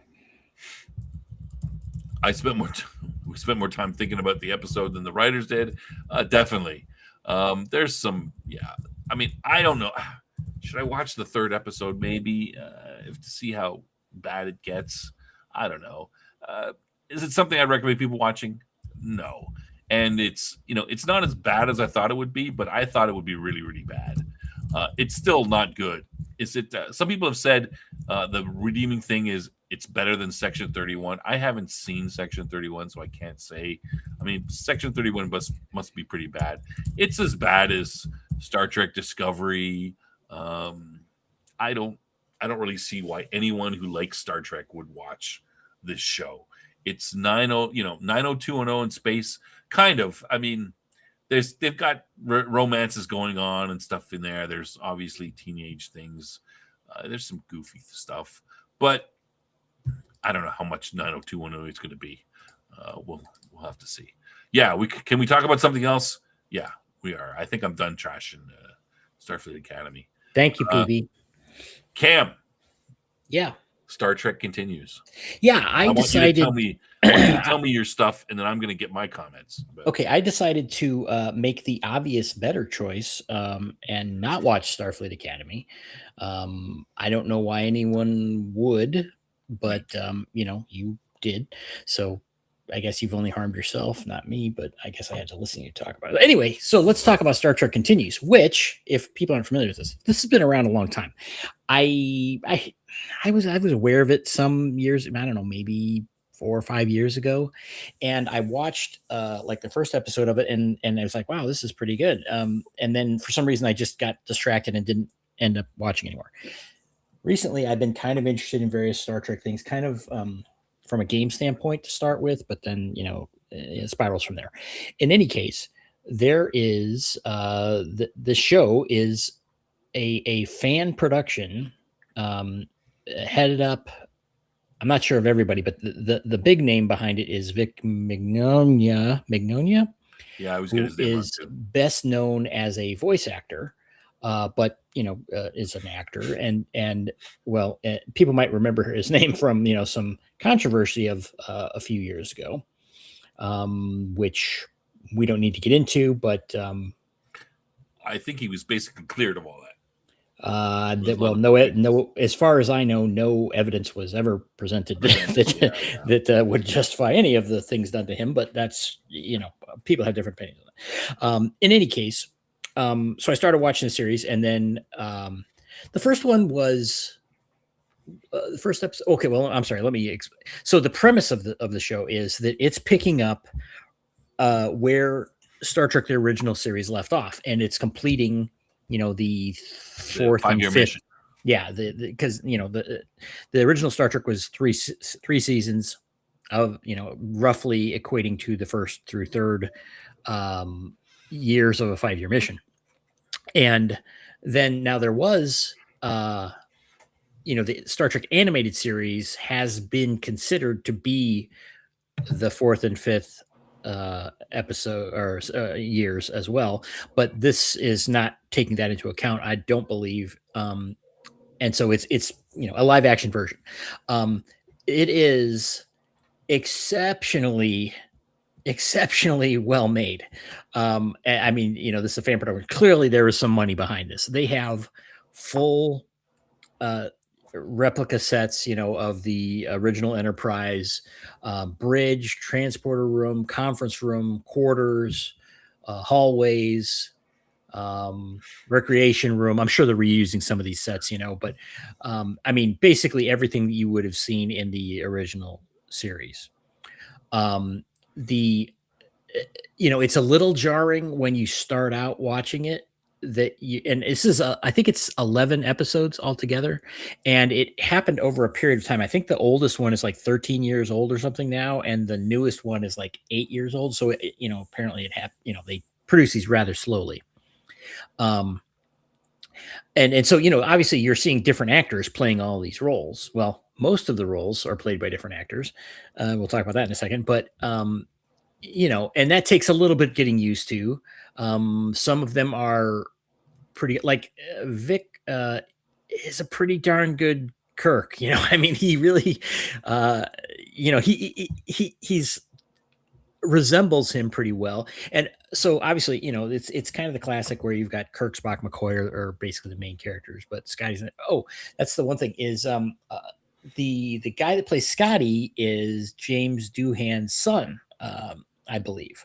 Yeah. So, which is interesting. And so you're seeing these characters. Obviously, they're not the ones you're used to seeing. But as it's like by the second or third episode, I'm like, it's kind of blurring together in my mind. You know what I'm saying? It's like, yeah, I realize it's not the same actor and everything, but it didn't. It was credible. I mean, the portrayal was very credible, and where it started to come through the most was the voice work. I mean, they're speaking, and their cadences and the way that they talk was in many cases done. I mean, they're replicating the original actors very well in a lot of these cases. And for me, I watched the first 2 episodes, and the third episode was about the mirror universe. So it took place essentially right after the original episode Mirror Mirror, where they, everybody saw, with the evil Spock and all that. And so it starts right at the beginning when they're transporting back to their own universe. And then the whole episode and the episodes are close to an hour long. They're, I think, like 50 minutes roughly. So, I mean, longer than a regular episode probably would be with commercials and everything. Or, accounting for commercials. And so they, Outpost Nerd mentions that the actor who played Apollo in the original series showed up in this series also playing Apollo, 40 years later or whatever, which was very interesting. That was well done. Also, I think that was the second episode where they had Apollo. That was the first episode. The first one? No, the first one is Apollo. Okay, maybe I'm forgetting. Okay, the second one was the one with the Orion. The second one is the Orion slave girl. Okay, yeah. Okay. I've only seen 2 episodes. I'm pretty sure about that. Yeah, and this is one where they ran into Apollo. Again, the Greek god Apollo in the original series, and then they had this whatever thing, and then he shows up again in this one, and it's a whole story. It's a lot of there are a lot of references and continuations of various other original series episodes, but the third one again was this mirror universe. And so it the good guy crew, Scotty, Kirk, McCoy, and Uhura transfer back to their universe, and it ends the same way, where Kirk is trying to convince the mirror universe Spock that he can change things, because Spock again was very logical in both universes. He's not emotional, even though he was technically evil, I guess. Anyway, they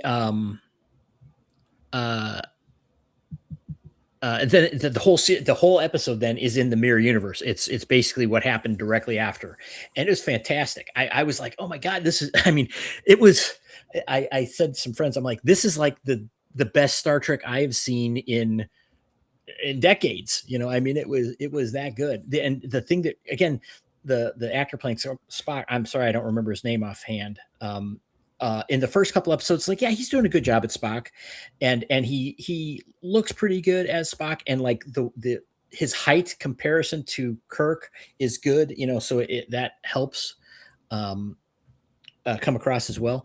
But in the Mirror Universe episode, it's like it went to a new level for him, because Spock was kind of the main character of that episode, essentially. A lot of Kirk too, but it was kind of highlighted the Mirror Universe Spock, and he just did such a great job with it. I was incredibly impressed. I'm sorry, Snob. Do you have anything? Yeah, I can when you're done. Well, okay, so it goes through and actually spoilers. Well, not specific spoilers, Oh, but it goes through the end of the 5-year mission, and actually concludes it.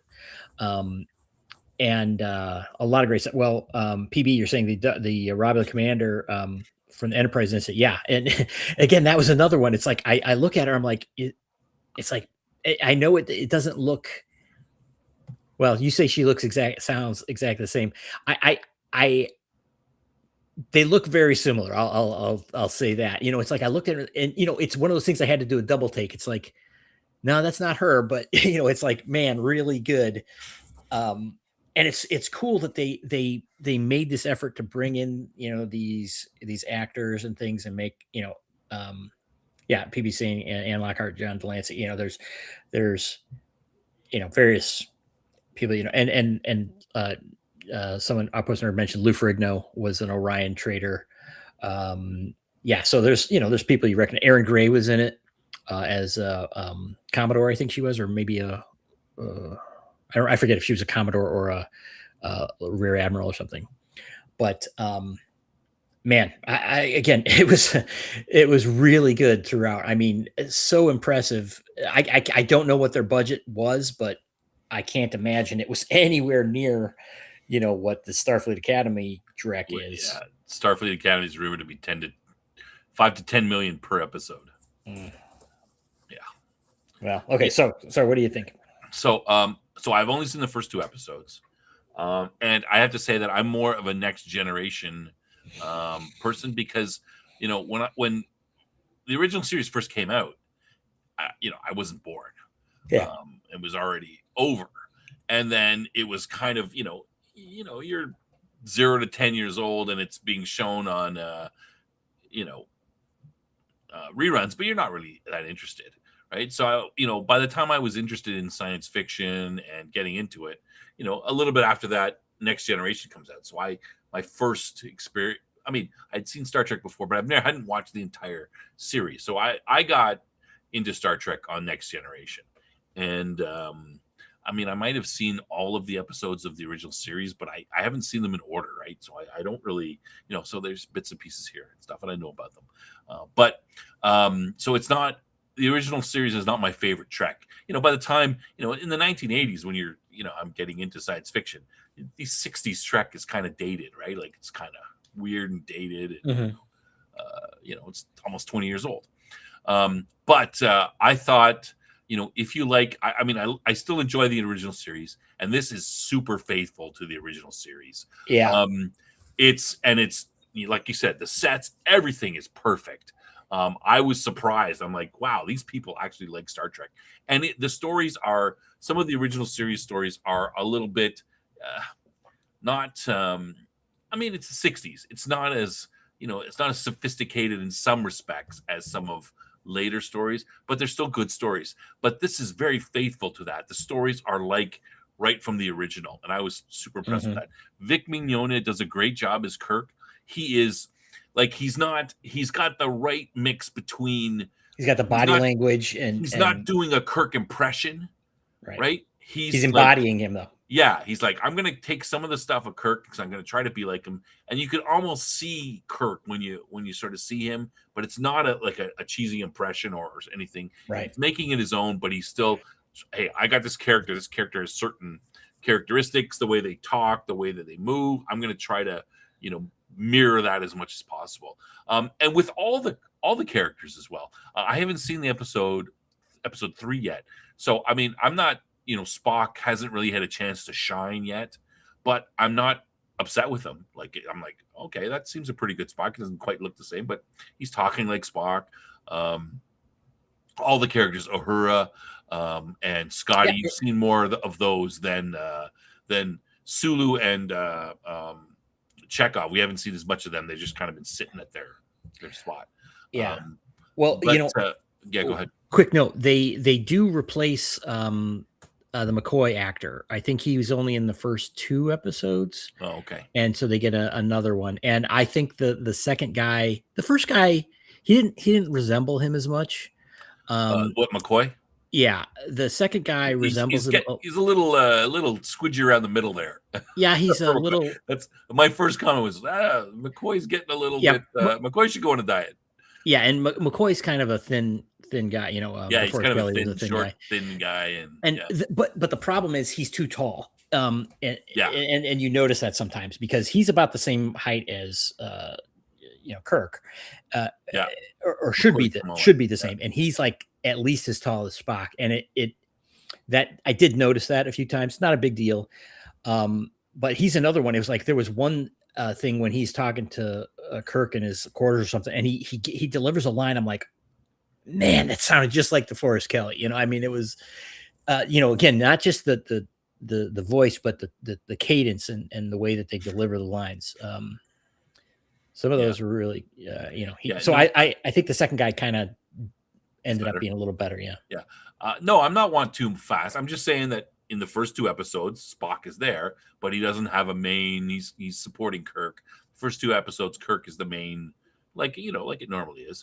Well, and that's all I have. I'm just saying I haven't seen Spock, and from what Cam describes, I'm when I see episode 3, I'm gonna get into, he's gonna get more. He's gonna have a chance to shine. That's good. I'm not. Yeah, definitely watch that third one. Bad or anything. I'm not in a hurry. I'm just.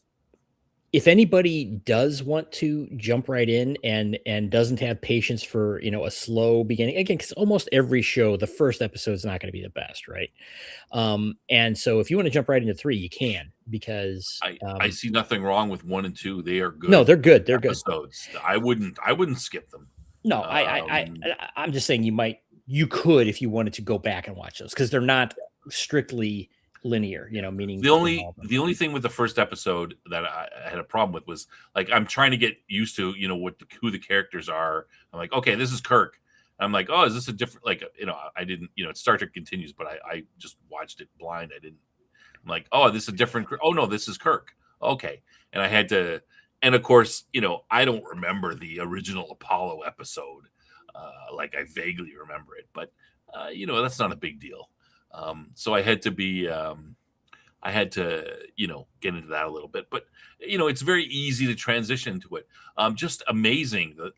The style, like, everything is just like the original. You could swear that it's just, it was just done the year later with different, if Kirk and all of them had been died in a plane crash or something, you're like, all right. And the way that they film it and the lighting of it is, I mean, like the same sort of shots and the way that they light their faces and everything. It's like they really studied the original and replicated it down to the, smallest detail. For me, though, it's the storylines. The storylines are very much like the original. The Orion, the Orion one was pretty good. Lou Ferrigno is I thought he was good as he was. He's maybe a little bit rough, but he had the right voice and the right build that you'd expect from an Orion. I thought the only thing about the Orion slave girl was I thought she might be a little bit, she was pretty feisty and confident for someone who, well, she hadn't been a slave the whole time. Well, they explain that. Yeah, they explain that. So okay, I can let that go. I thought maybe she'd be more docile, but I don't know the Orions that well. She did a great job as the, she's good looking enough that you'd expect her to be one, and she did a good job acting. I kind of like the Diana Troy character that they have in, who's new, right? Yeah, they throw in this red-haired woman. She's a psychiatrist, or she's basically a counselor. I mean, they don't. Well, that's the idea. It's the pilot program for ship's counselors. So they're kind of, they're inventing this stuff a little bit, but it's like, okay, that's good. And she's got this back and forth with Kirk a little bit in the Orion episode because she's sympathetic to the girl. Oh, we can't let this girl go back to slaves, but yet. Was it the admiral? I'm not sure if she was an admiral or anyway, Kirk's boss. Yeah. Whether she was an admiral or whatever, orders him, basically, and she's a woman too. So it's like, no, you got to give this girl back. And he's like, he doesn't really want to. But yeah, it's just amazing the way it's shot, and you'd swear it's the same show almost. Like, I can't believe they did such a great job and so much detail to that. I'm looking forward to watching the rest of it. Finally, some good Trek. What the heck? Like, Yeah, again, I heard of it some time back, but it wasn't anywhere near the time it was made. You know, it's 10 year, well, 8 years or whatever after it was made, maybe. And I never heard about it at all. You know, I and didn't know it was that long I ago. didn't either. And why is this I not thought it like was at much the more top recent. of everyone's watch list? You know, anybody that likes Star Trek, I don't. Have you Everyone seen should watch this. Axanar? I have. Axanar is after this, right?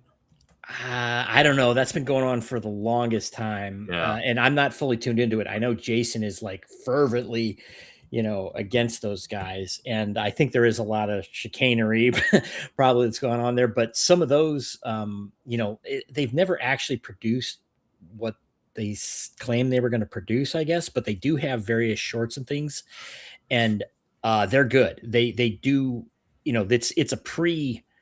Uh, Original series era by a slight amount, I think. Oh yeah. But they are pretty good too. I mean, you know, in terms of productions, and and because I'm down a rabbit hole here, I have watched some other ones, and yeah, Opposers mentioning they somehow, you know, again, they kind of poisoned the well. I think is I'm not that familiar with exactly what the story is, but with CBS and Paramount, yeah, there was some kind of problem, but there are other fan movies that are still being made of various eras and things, and none of them that I've seen are close to this. I have seen one. I'm trying to remember what the name of it is. That is mostly, it's like they don't do acting. It's not live action. It's like mostly the ship stuff, and they have a lot of ship models and ship combat shorts and things like 5 minute little movies and things, and those are pretty good. But it's a lot of, you know, they're inventing a lot of their own stuff. But it's still pretty cool. Yeah. I was surprised at how close this is. If you like the original series and want more original series stuff, then I would go to this. I mean, just Mhm. imagine, imagine maybe 10 to 15 years from now where they could seamlessly put, AI could put Kirk and all the other guys' faces on there. You'd be hard pressed to know it wasn't them. Mhm. Um, Yeah, because everything else is they could probably do that done. today. Yeah, yeah, probably. That's true because it's what, 13 to not 8 years old, right? Yeah. Yeah. I Axanar was did. I'm sorry, our listener. Go Yeah, ahead. Axanar did use a lot of actors from different things, including like Battlestar Galactica. They use people from that. There's a lot of, and um, the general, the Klingon general from Deep Space Nine was in that, and yeah, there and what's his name? Tony Todd. Yeah, so yeah, there was a lot of crossover. That might have been part of the problem. Sorry, go ahead, Snuff. So they got to be in their bond, I guess, about Paramount did about Axstar. Yeah. 10 to 15 weeks. Yeah. So I was, I was surprised at the quality and, it's the best Trek out there. I mean, the only, well, I guess you can't really, I would, before this, I would have said that what's it's called there is the best, is the only Trek that we've got since the one with, why is it escaping me there? The Orville. Is the best Trek that we've got, but this is real Trek, like faithfully trying to make similar stories and characters, everything like the original.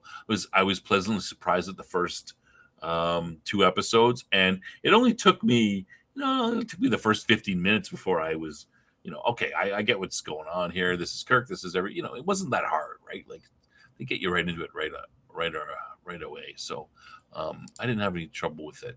A lot of people don't like Star Trek Continues because due to the Vic case, he's doing a good job in it. Yeah.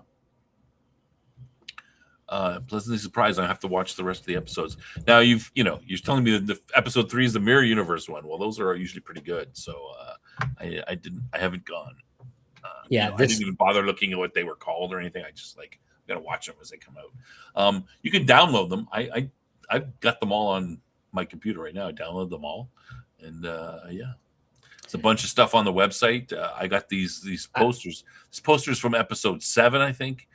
They got a poster for each episode as part of the promotional materials. Yeah, and just look at it, professionally done. It looks great. Yeah, I watch these all on YouTube.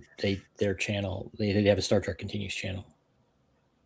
Yeah, you can also just, like I said, go onto their thing. You can download them as MP4s and you know, put them on. I just put them on a stick and put them on my TV upstairs and watch them on TV. And I think it's shot in, it's 4:3 ratio too, shot like the original. It's not, I believe, because if I remember correctly, it was 4:3 on my television. So I'm like, all right, right on. They're even sticking with the same thing. So yeah, very, very impressed. Hard to believe they could do such a, you know, yeah. We were talking about the counselor. Yeah, I thought she was, it's a good little addition. Good character, well done. Not, she's standing up to Kirk, and Kirk's. It's not, any bullshit, any of that. Yeah, Divided We Stand's another good episode. Yeah, I'm hard pressed to really say that there was a bad episode. I mean, some are better than others, but they were all good. I mean, I thought the Apollo episode was fine, but I like the Orion. Of the two, the Orion episode was better. I thought it was more, Trek, the moral issues. Kirk's like, should I give this girl back? I've been ordered to. It's wrong. She's getting beat up, but the girl is not innocent either. She kills her owner. Not that he didn't deserve it, but yeah. And the other thing we didn't really, I know we mentioned about how good it looks, but like the exterior shots, like of the ship and everything, it's like, yeah. I mean, if somebody just played, if I would just walk by and that was playing on the TV and I looked at it, I'd be like, yeah, they're just watching Star Trek. Yeah, it's exactly. You can't tell. Yeah. Now, one thing I wanted to say. Oh, like the episode with Apollo. Yeah, the original one was weird too. I mean, it's they had weird storylines for this. And I didn't remember it. Like offhand. Like, okay, I remember there's the Greek gods one, and but see and this is part of the problem I have with some of the original Trek episodes is they're kind of go down and it's some sort of being that messes with Kirk. It's either it's a god. Sometimes it's this or that. Right. It's the same with the there's an AI machine that's taking over, that's controlling the planet. It's killing everybody, or it's doing this, or, like there's some similarity. So sometimes I'm like, which one is this one? Is this one of the gods? Oh no, this is the one. But yeah, there's that kind of feeling anyway. Yeah. Now, the other thing that they introduce is they kind of introduce the holodeck, which the very issue. Yeah, the very beginning shot. I'm like, who's going to shoot Kirk in the face? What the hell's going on? Yeah, and it's a hologram thing. Now, I don't remember if they called it a holodeck, but it's basically a holodeck, Yeah. Which I think if you were to go back where that came from, if you were to, because they did have published stuff on that, that was a little early, but it works fine. They didn't really do much with it. They had a couple things. But not much, but like the counselor thing, they wanted to kind of bridge to the next generation a little bit, I think. Put a few references, but so like I was saying, the performances are all pretty good. I'm reticent to really say so, but I think the one that I disliked most was Sulu, which is Grant Imahara, who unfortunately has passed away.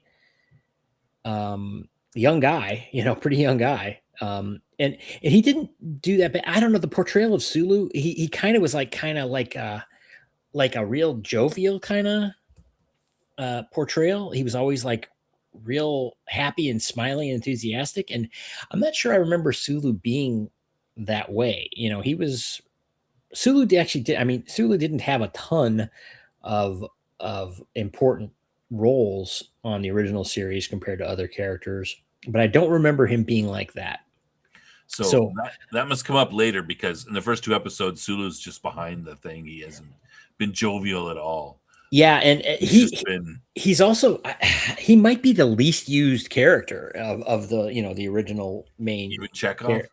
Yeah, Chekhov has some other moments throughout the show. He wasn't in the first two really that much, but he does have some other, again, it's not like a main storyline about Chekhov, but he's got some relevant moments, and I think the actor playing him is doing a pretty good Chekhov. Yeah. So and No, I think I'm not again, far enough in to say that anything yeah, about and because they've been very, a and couple shots looking at the Orion slave girl, like with, right. that's about all they've done. Yeah, Mr. Mokto said he was very smiley for some reason, and again, it wasn't bad. He didn't do horribly. Meaning, it's not like, oh, A, B, C, and he's an F. It's like, yeah, he's like a B minus, maybe. You know what I'm saying? It's like they all do a pretty good job. He's just not, he's the one at the end of the line, in my opinion.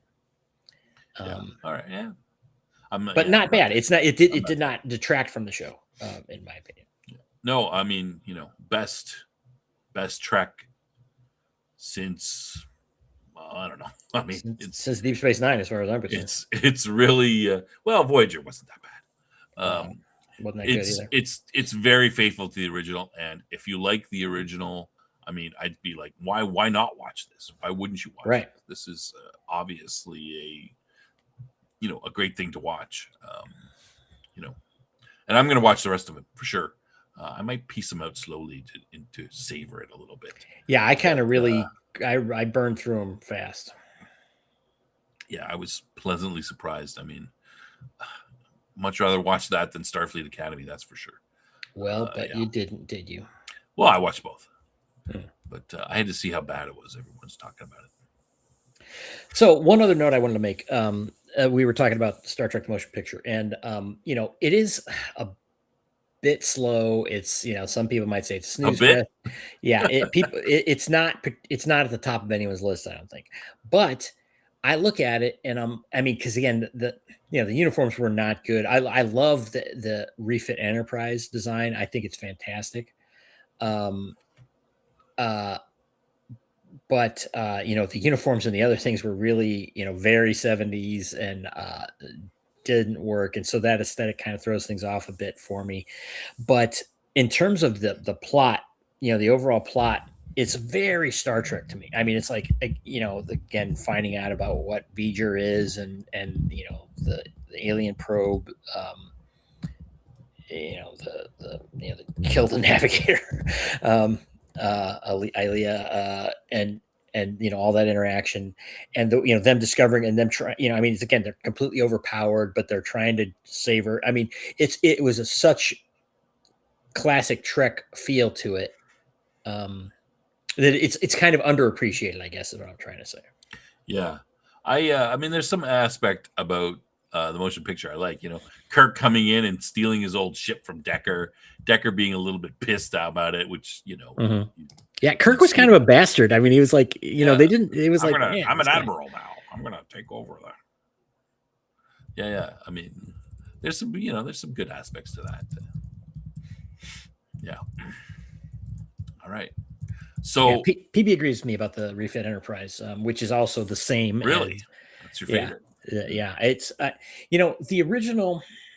I like it in a lot of ways. It's so classic and everything, but the refit one, obviously it's very similar, but it's just tweaked. It's like a they for the movie refined it, right. It just looks a little better, it modernized it in a good way. Whereas, I posted this on the Twitters the other day, the X, that I said unpopular opinion, the Enterprise D, kind of like my least favorite. I didn't like it. Yeah. From the beginning, like when I first saw it, I'm like, ugh, I don't like that at all. And then I kind of warmed up to it because, I love the show and everything. But, again, if I looking back through all of them, it might be my least favorite, at least original through E. I can't really speak to the later ones after that. Yeah. Damn it. This cat. All right. So, yeah. All right. Good. Yeah. Anybody? Okay. We're good. Bet this. Watch Star Trek Continues. Download it, whatever. If you want to watch Starfleet Academy, you can. But listen, you'll enjoy Star Trek Continues way better than, like I said, better than any of the, better than, I haven't watched Strange New Worlds much. but better than Disco. You know, better than Picard. People, Picard season 3 wasn't. I didn't like it. No, The F whole that. Picard was garbage, and you're gonna bring back. You're gonna write 2 seasons of garbage, and then you're gonna, write another season with a mediocre story and bring back all the people that people liked, and people are gonna go, "Oh, this is great." No, it's not. It's member berries story and not properly developed. Yeah, screw that. I mean, it's good to see those people back. I mean, but I respect that the I guess Termitalis, right? Tried to right the ship and was doing, but it's like you just couldn't get there. It's like just forget it. Yeah, it's a loss. It's garbage. Just dump it and it didn't fix the problems. It didn't. It left the crap in place. I mean, with the guy, what are you going to do? You can't fix garbage. Right. It's already 2 seasons of crap. I mean, how can you fix that? So I agree. I didn't like. People say, "Oh, season 3 Picard was pretty good." No, it was. All it was just, a little less, a storyline that wasn't that great. That was just, hey, let's shove in all these people you like as much as possible, and maybe people will say something nice about it. Yeah, not good track. Continues way better than Picard. I wouldn't even, no. Right. Just Outpost Nerd and PB are mentioning about the Enterprise E. Yeah, I think the Enterprise E. You like the Enterprise E? Yeah, I do. I think it might be it's my second favorite. Obviously, it's very modern and sleek and everything, but is closer to the original than I think the Enterprise D is. The Enterprise B is just it's a little bit modified, but it's like the Excelsior class, Yeah, it's pretty fat. And the Enterprise C is an Ambassador class, which is kind of I like it. I actually like it better than the Enterprise D, but it's you can see it edging very close to the Enterprise D style. What, another bad take from Snob? What is that about Picard? No, Picard season 3. I mean, it's not as bad as 1 and 2, but 1 and 2 are really like that's garbage. That is like bottom of the barrel garbage. Like I said, haven't seen. The only thing. Is it worse than Section 31? I don't know. I haven't seen Section 31. Section 31 is not even Star Trek. People say it's garbage. So, Picard season 1 and 2, garbage. Season 3, a little better than garbage. I mean, it's just garbage. Yeah.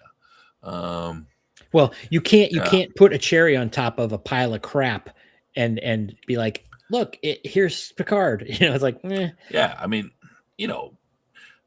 Stewart doesn't care about Star Trek. He should not do it anymore. He doesn't give a shit about it. I mean, it's obviously from Picard season 1 and 2 that he don't ever put me in a uniform ever again. I don't want to wear a uniform. He doesn't give a shit. Why bother? Do something with someone that actually likes it. Picard's PB agrees. Nostalgia bait filth. I'd agree. Like, you're not going to trick me by bringing back a bunch of old people that I used to. No, in fact, it pissed me off. It's like, screw you, screw you. I kind of got to agree with Cam on this because again, it's the same thing. It's like you did this instead of something you could have done well. Same thing with freaking Star Wars sequels. It's like you blocked the good thing you could have done by putting this out instead. It's just garbage. Yeah, I mean, the only thing I would disagree with PB this is that season 3 was maybe better writing than the first 2, but it still wasn't good. Like, it's just, what can I make out of this pile of crap? He didn't even want to bring back he didn't even want to bring back the rest of the cast. I mean, they should have just, let it die. Yes, just killed it. Yes. I mean, what's the point? It would have been easier to write off and just say, yeah, this was garbage. That's it. Yeah, we're done. We made a mistake. It fished in too many fans because they were just so desperate. It's the same thing with the Superman movie and the same thing, with, look, they made a Star Wars that wasn't a complete pile of crap. It's like, no, they're just baiting you, they're not going to fix things. It's just, they're going to pull the rug right out from under you again. Yeah, maybe they'll fix things, but I don't think that's the whole. Well, that's the argument that we have, right? Oh, well, you got to support the good stuff. Okay, well, I mean, this stuff isn't good. It's better than the crap that they send you, but they make this crap and they lower the bar so so low that they're going to give you a little bit less crap, and you're going to eat it up and say, yeah, this is good. No, it's still not good. It's better than the crap they served us, but it's still crap. So, yeah, I'm not. Yeah, I mean, I didn't like it. People say, everyone's. That's one of my opinions that, I keep to myself, because a lot of people say, "Oh, season 3 was no, it was not good, no better." All right, Cam, who are you talking to? Why Nothing. hammering away? Nothing. Jeez, Nothing. my ears. All right. Okay, so that's pretty much so. Oh, there was one other thing I wanted to do in the show. I wanted to talk. I'm trying to talk about video games a little bit more. So let me just real quickly go through this. Let me put this up here. Let's see if this works. Okay, so Snob likes video games, especially strategy ones. So Hooded Horse is a publisher, and they're pretty good. They've got a bunch of pretty good things. They've got a sale on until 22nd. That's 3 more days. If anybody's into video games, strategy video games, Heart of the Machine. I've got the demo. I haven't really tried it. Great, good concept. Terra Invicta, great video game. Basically, aliens are come down to Earth. You take one of 7 factions, and they all have different goals, and you sort of, some of them want to, be part of the aliens. Some of them attack them, work with them, all kinds of different things. You sort of take over, you infiltrate different countries on Earth and try to stop them. Great game, I think. So I'm just highlighting this. I wanted to talk a little bit more about video games. We're not quite into it that much. Yeah. So I just thought we'd mention some good stuff here, all on sale. Just going to go through them pretty quick. Menace is one that's coming out, which is coming out in February, 3 weeks from now. It's a lot of good buzz. I'm to see what it's going to be like. There's a demo out. If you like that kind of stuff, you can sort of see some of the things I have here. Nebulous is a great, sort of tactical game. I can just figure out how to fire my missiles properly. It's 3D, and I'm getting old. My brain is a little having trouble with it, but I guess as soon as I figure that out, it'll be good. Rebel Inc. is a set in Afghanistan where you fight the sort of limited war in a I think it's a pretty good simulation. Falling Frontier is something that's coming up that I've been watching. They publish it. These guys publish a lot of good stuff. Old World. This is if you like Civilization, it's 90% off for basically $5 Canadian, less for you Americans. I mean, it's a good Civilization game. The Civilization games have been going down the toilet lately, and it's good. Really well done. You can see here, Fragile Existence, another one that I'm watching. Endless Legends 2, people say is good. I haven't tried it yet. It's 40% off. Well, it makes me think that maybe it's not great, but it's got very positive back. I'm going to watch this one. I like Spies, Cam. This is basically, you take on a country and their spy network, U.S., Soviet Union, or a bunch of other stuff. So, if you're into any video games, 3 more days of the sale. Check out the strategy type stuff. Lots of them on there. Good publisher. Speaking of video games, how's your Diablo 4 season going? I gotta say, the game's a bit of a grind. It's a bit of a grind. I'm like, okay, let me see. I wasn't paying attention to the chat here. Season 3 was supposed to be for Snob's generation. Yeah, well, it's not. It's garbage. If it's bad, it's bad. Level of garbage is still garbage. I reject the acceptance of the differences. Well, no, I mean, you can say something can be garbage and worse garbage. I mean, you got to be able to. I mean, it doesn't mean it's good. It just, you got to be able to see the difference between, that's really bad, and this is really, really, really bad. I mean, come on. Show topic ideas. Book series based off of role playing games. Oh, role playing games. Oh my! Oh, I gotta get into that. Cam might be good with that. Maybe we could think about that one. Cam. Yeah. Book series based off role playing games. I think the opposite direction. There's probably more, but maybe not. I mean, obviously, there's a ton of books based off of D&D. I'm sure there's quite a few.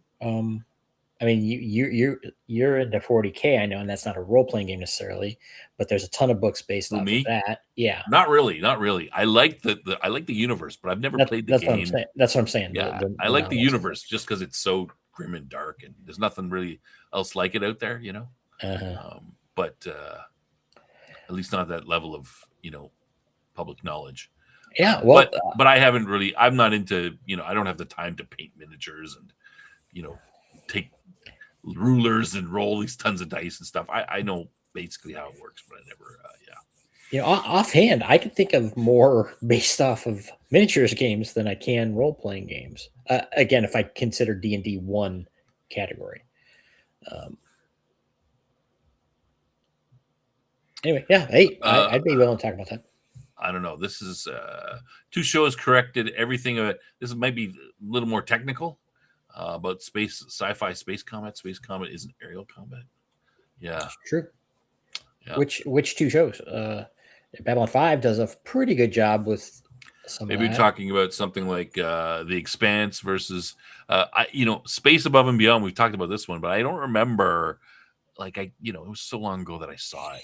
I'm trying to remember how the space combat was, but was there a lot of the Marines end up going down on planets a lot too? Yeah, I have to, I'd have to watch it again.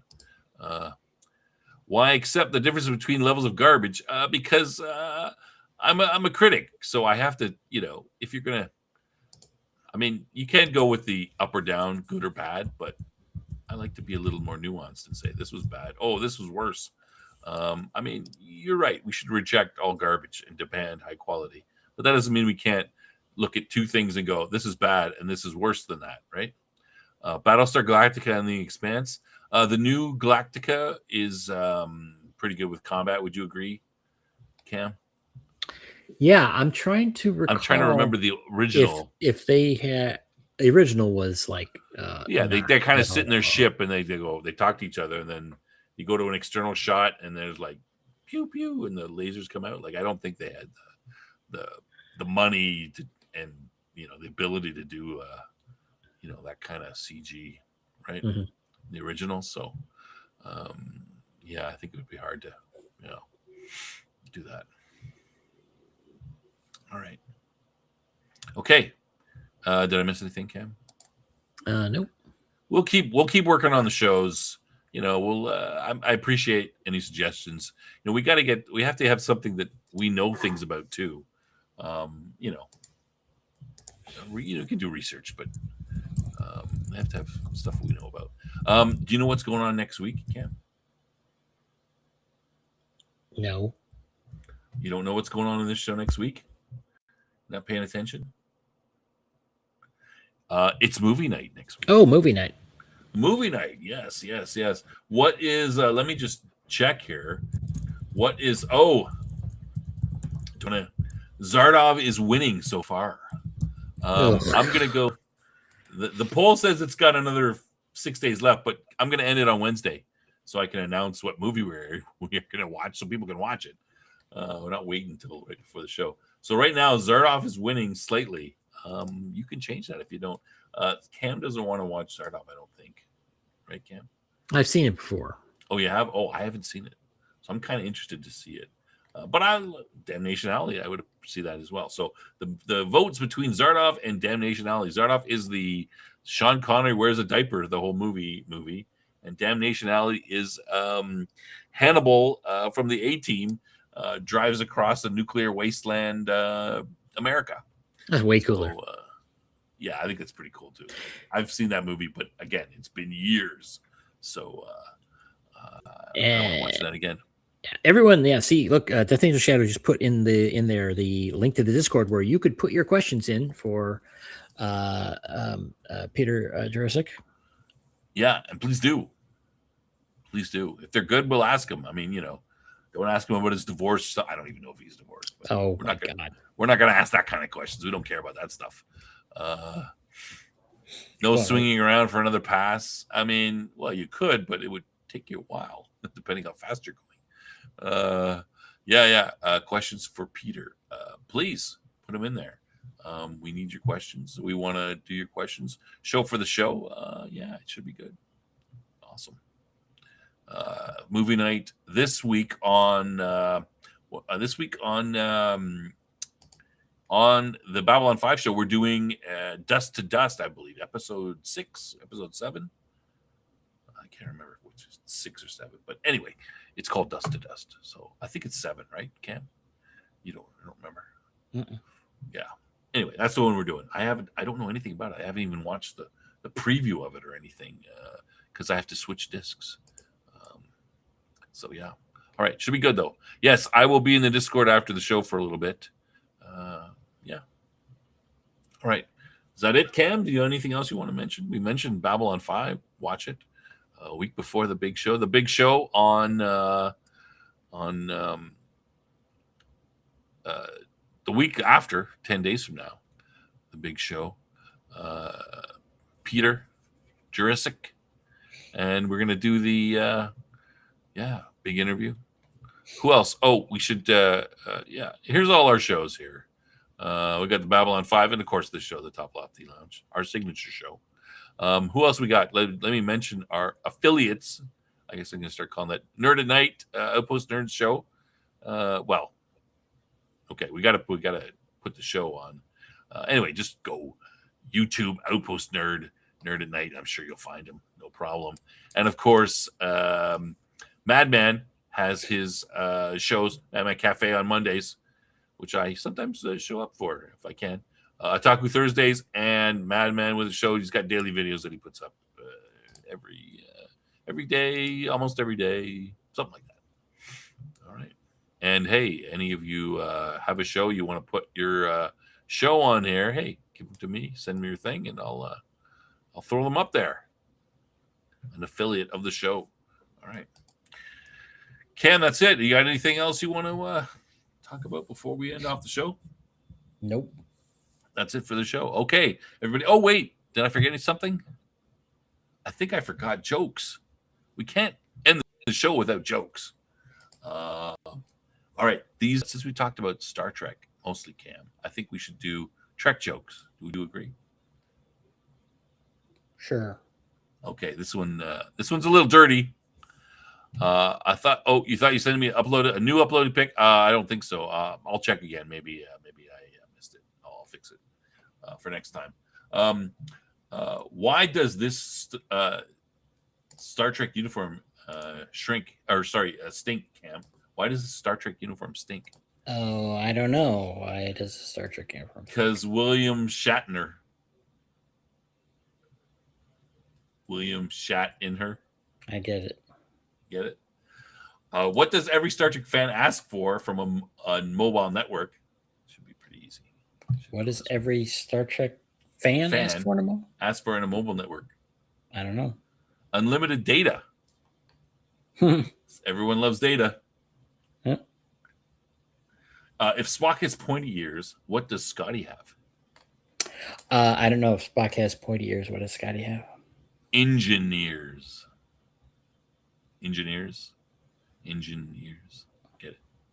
Get it? No. All right. Lastly, why did Worf change his color? I think that should be why did Worf change his hair color? Why does Worf change his hair color? Why did Worf change his hair color? Because it's a good day to die. Oh, you like that one, eh? Mm-hmm. Oh, he made it, but he didn't send it to me, so it's his fault. All right, good. All right, that's it for the show. Come and watch our Wednesday Babylon 5. Next week, we're going to be movie night. What will the movie be? I'll let you know on Wednesday for sure. Vote till then. It's on the Top Lofty Lounge in the Discord. You can vote, pick what you want. And I'll jump into the Discord after. And we'll see you all there. Good night, everybody. Good night.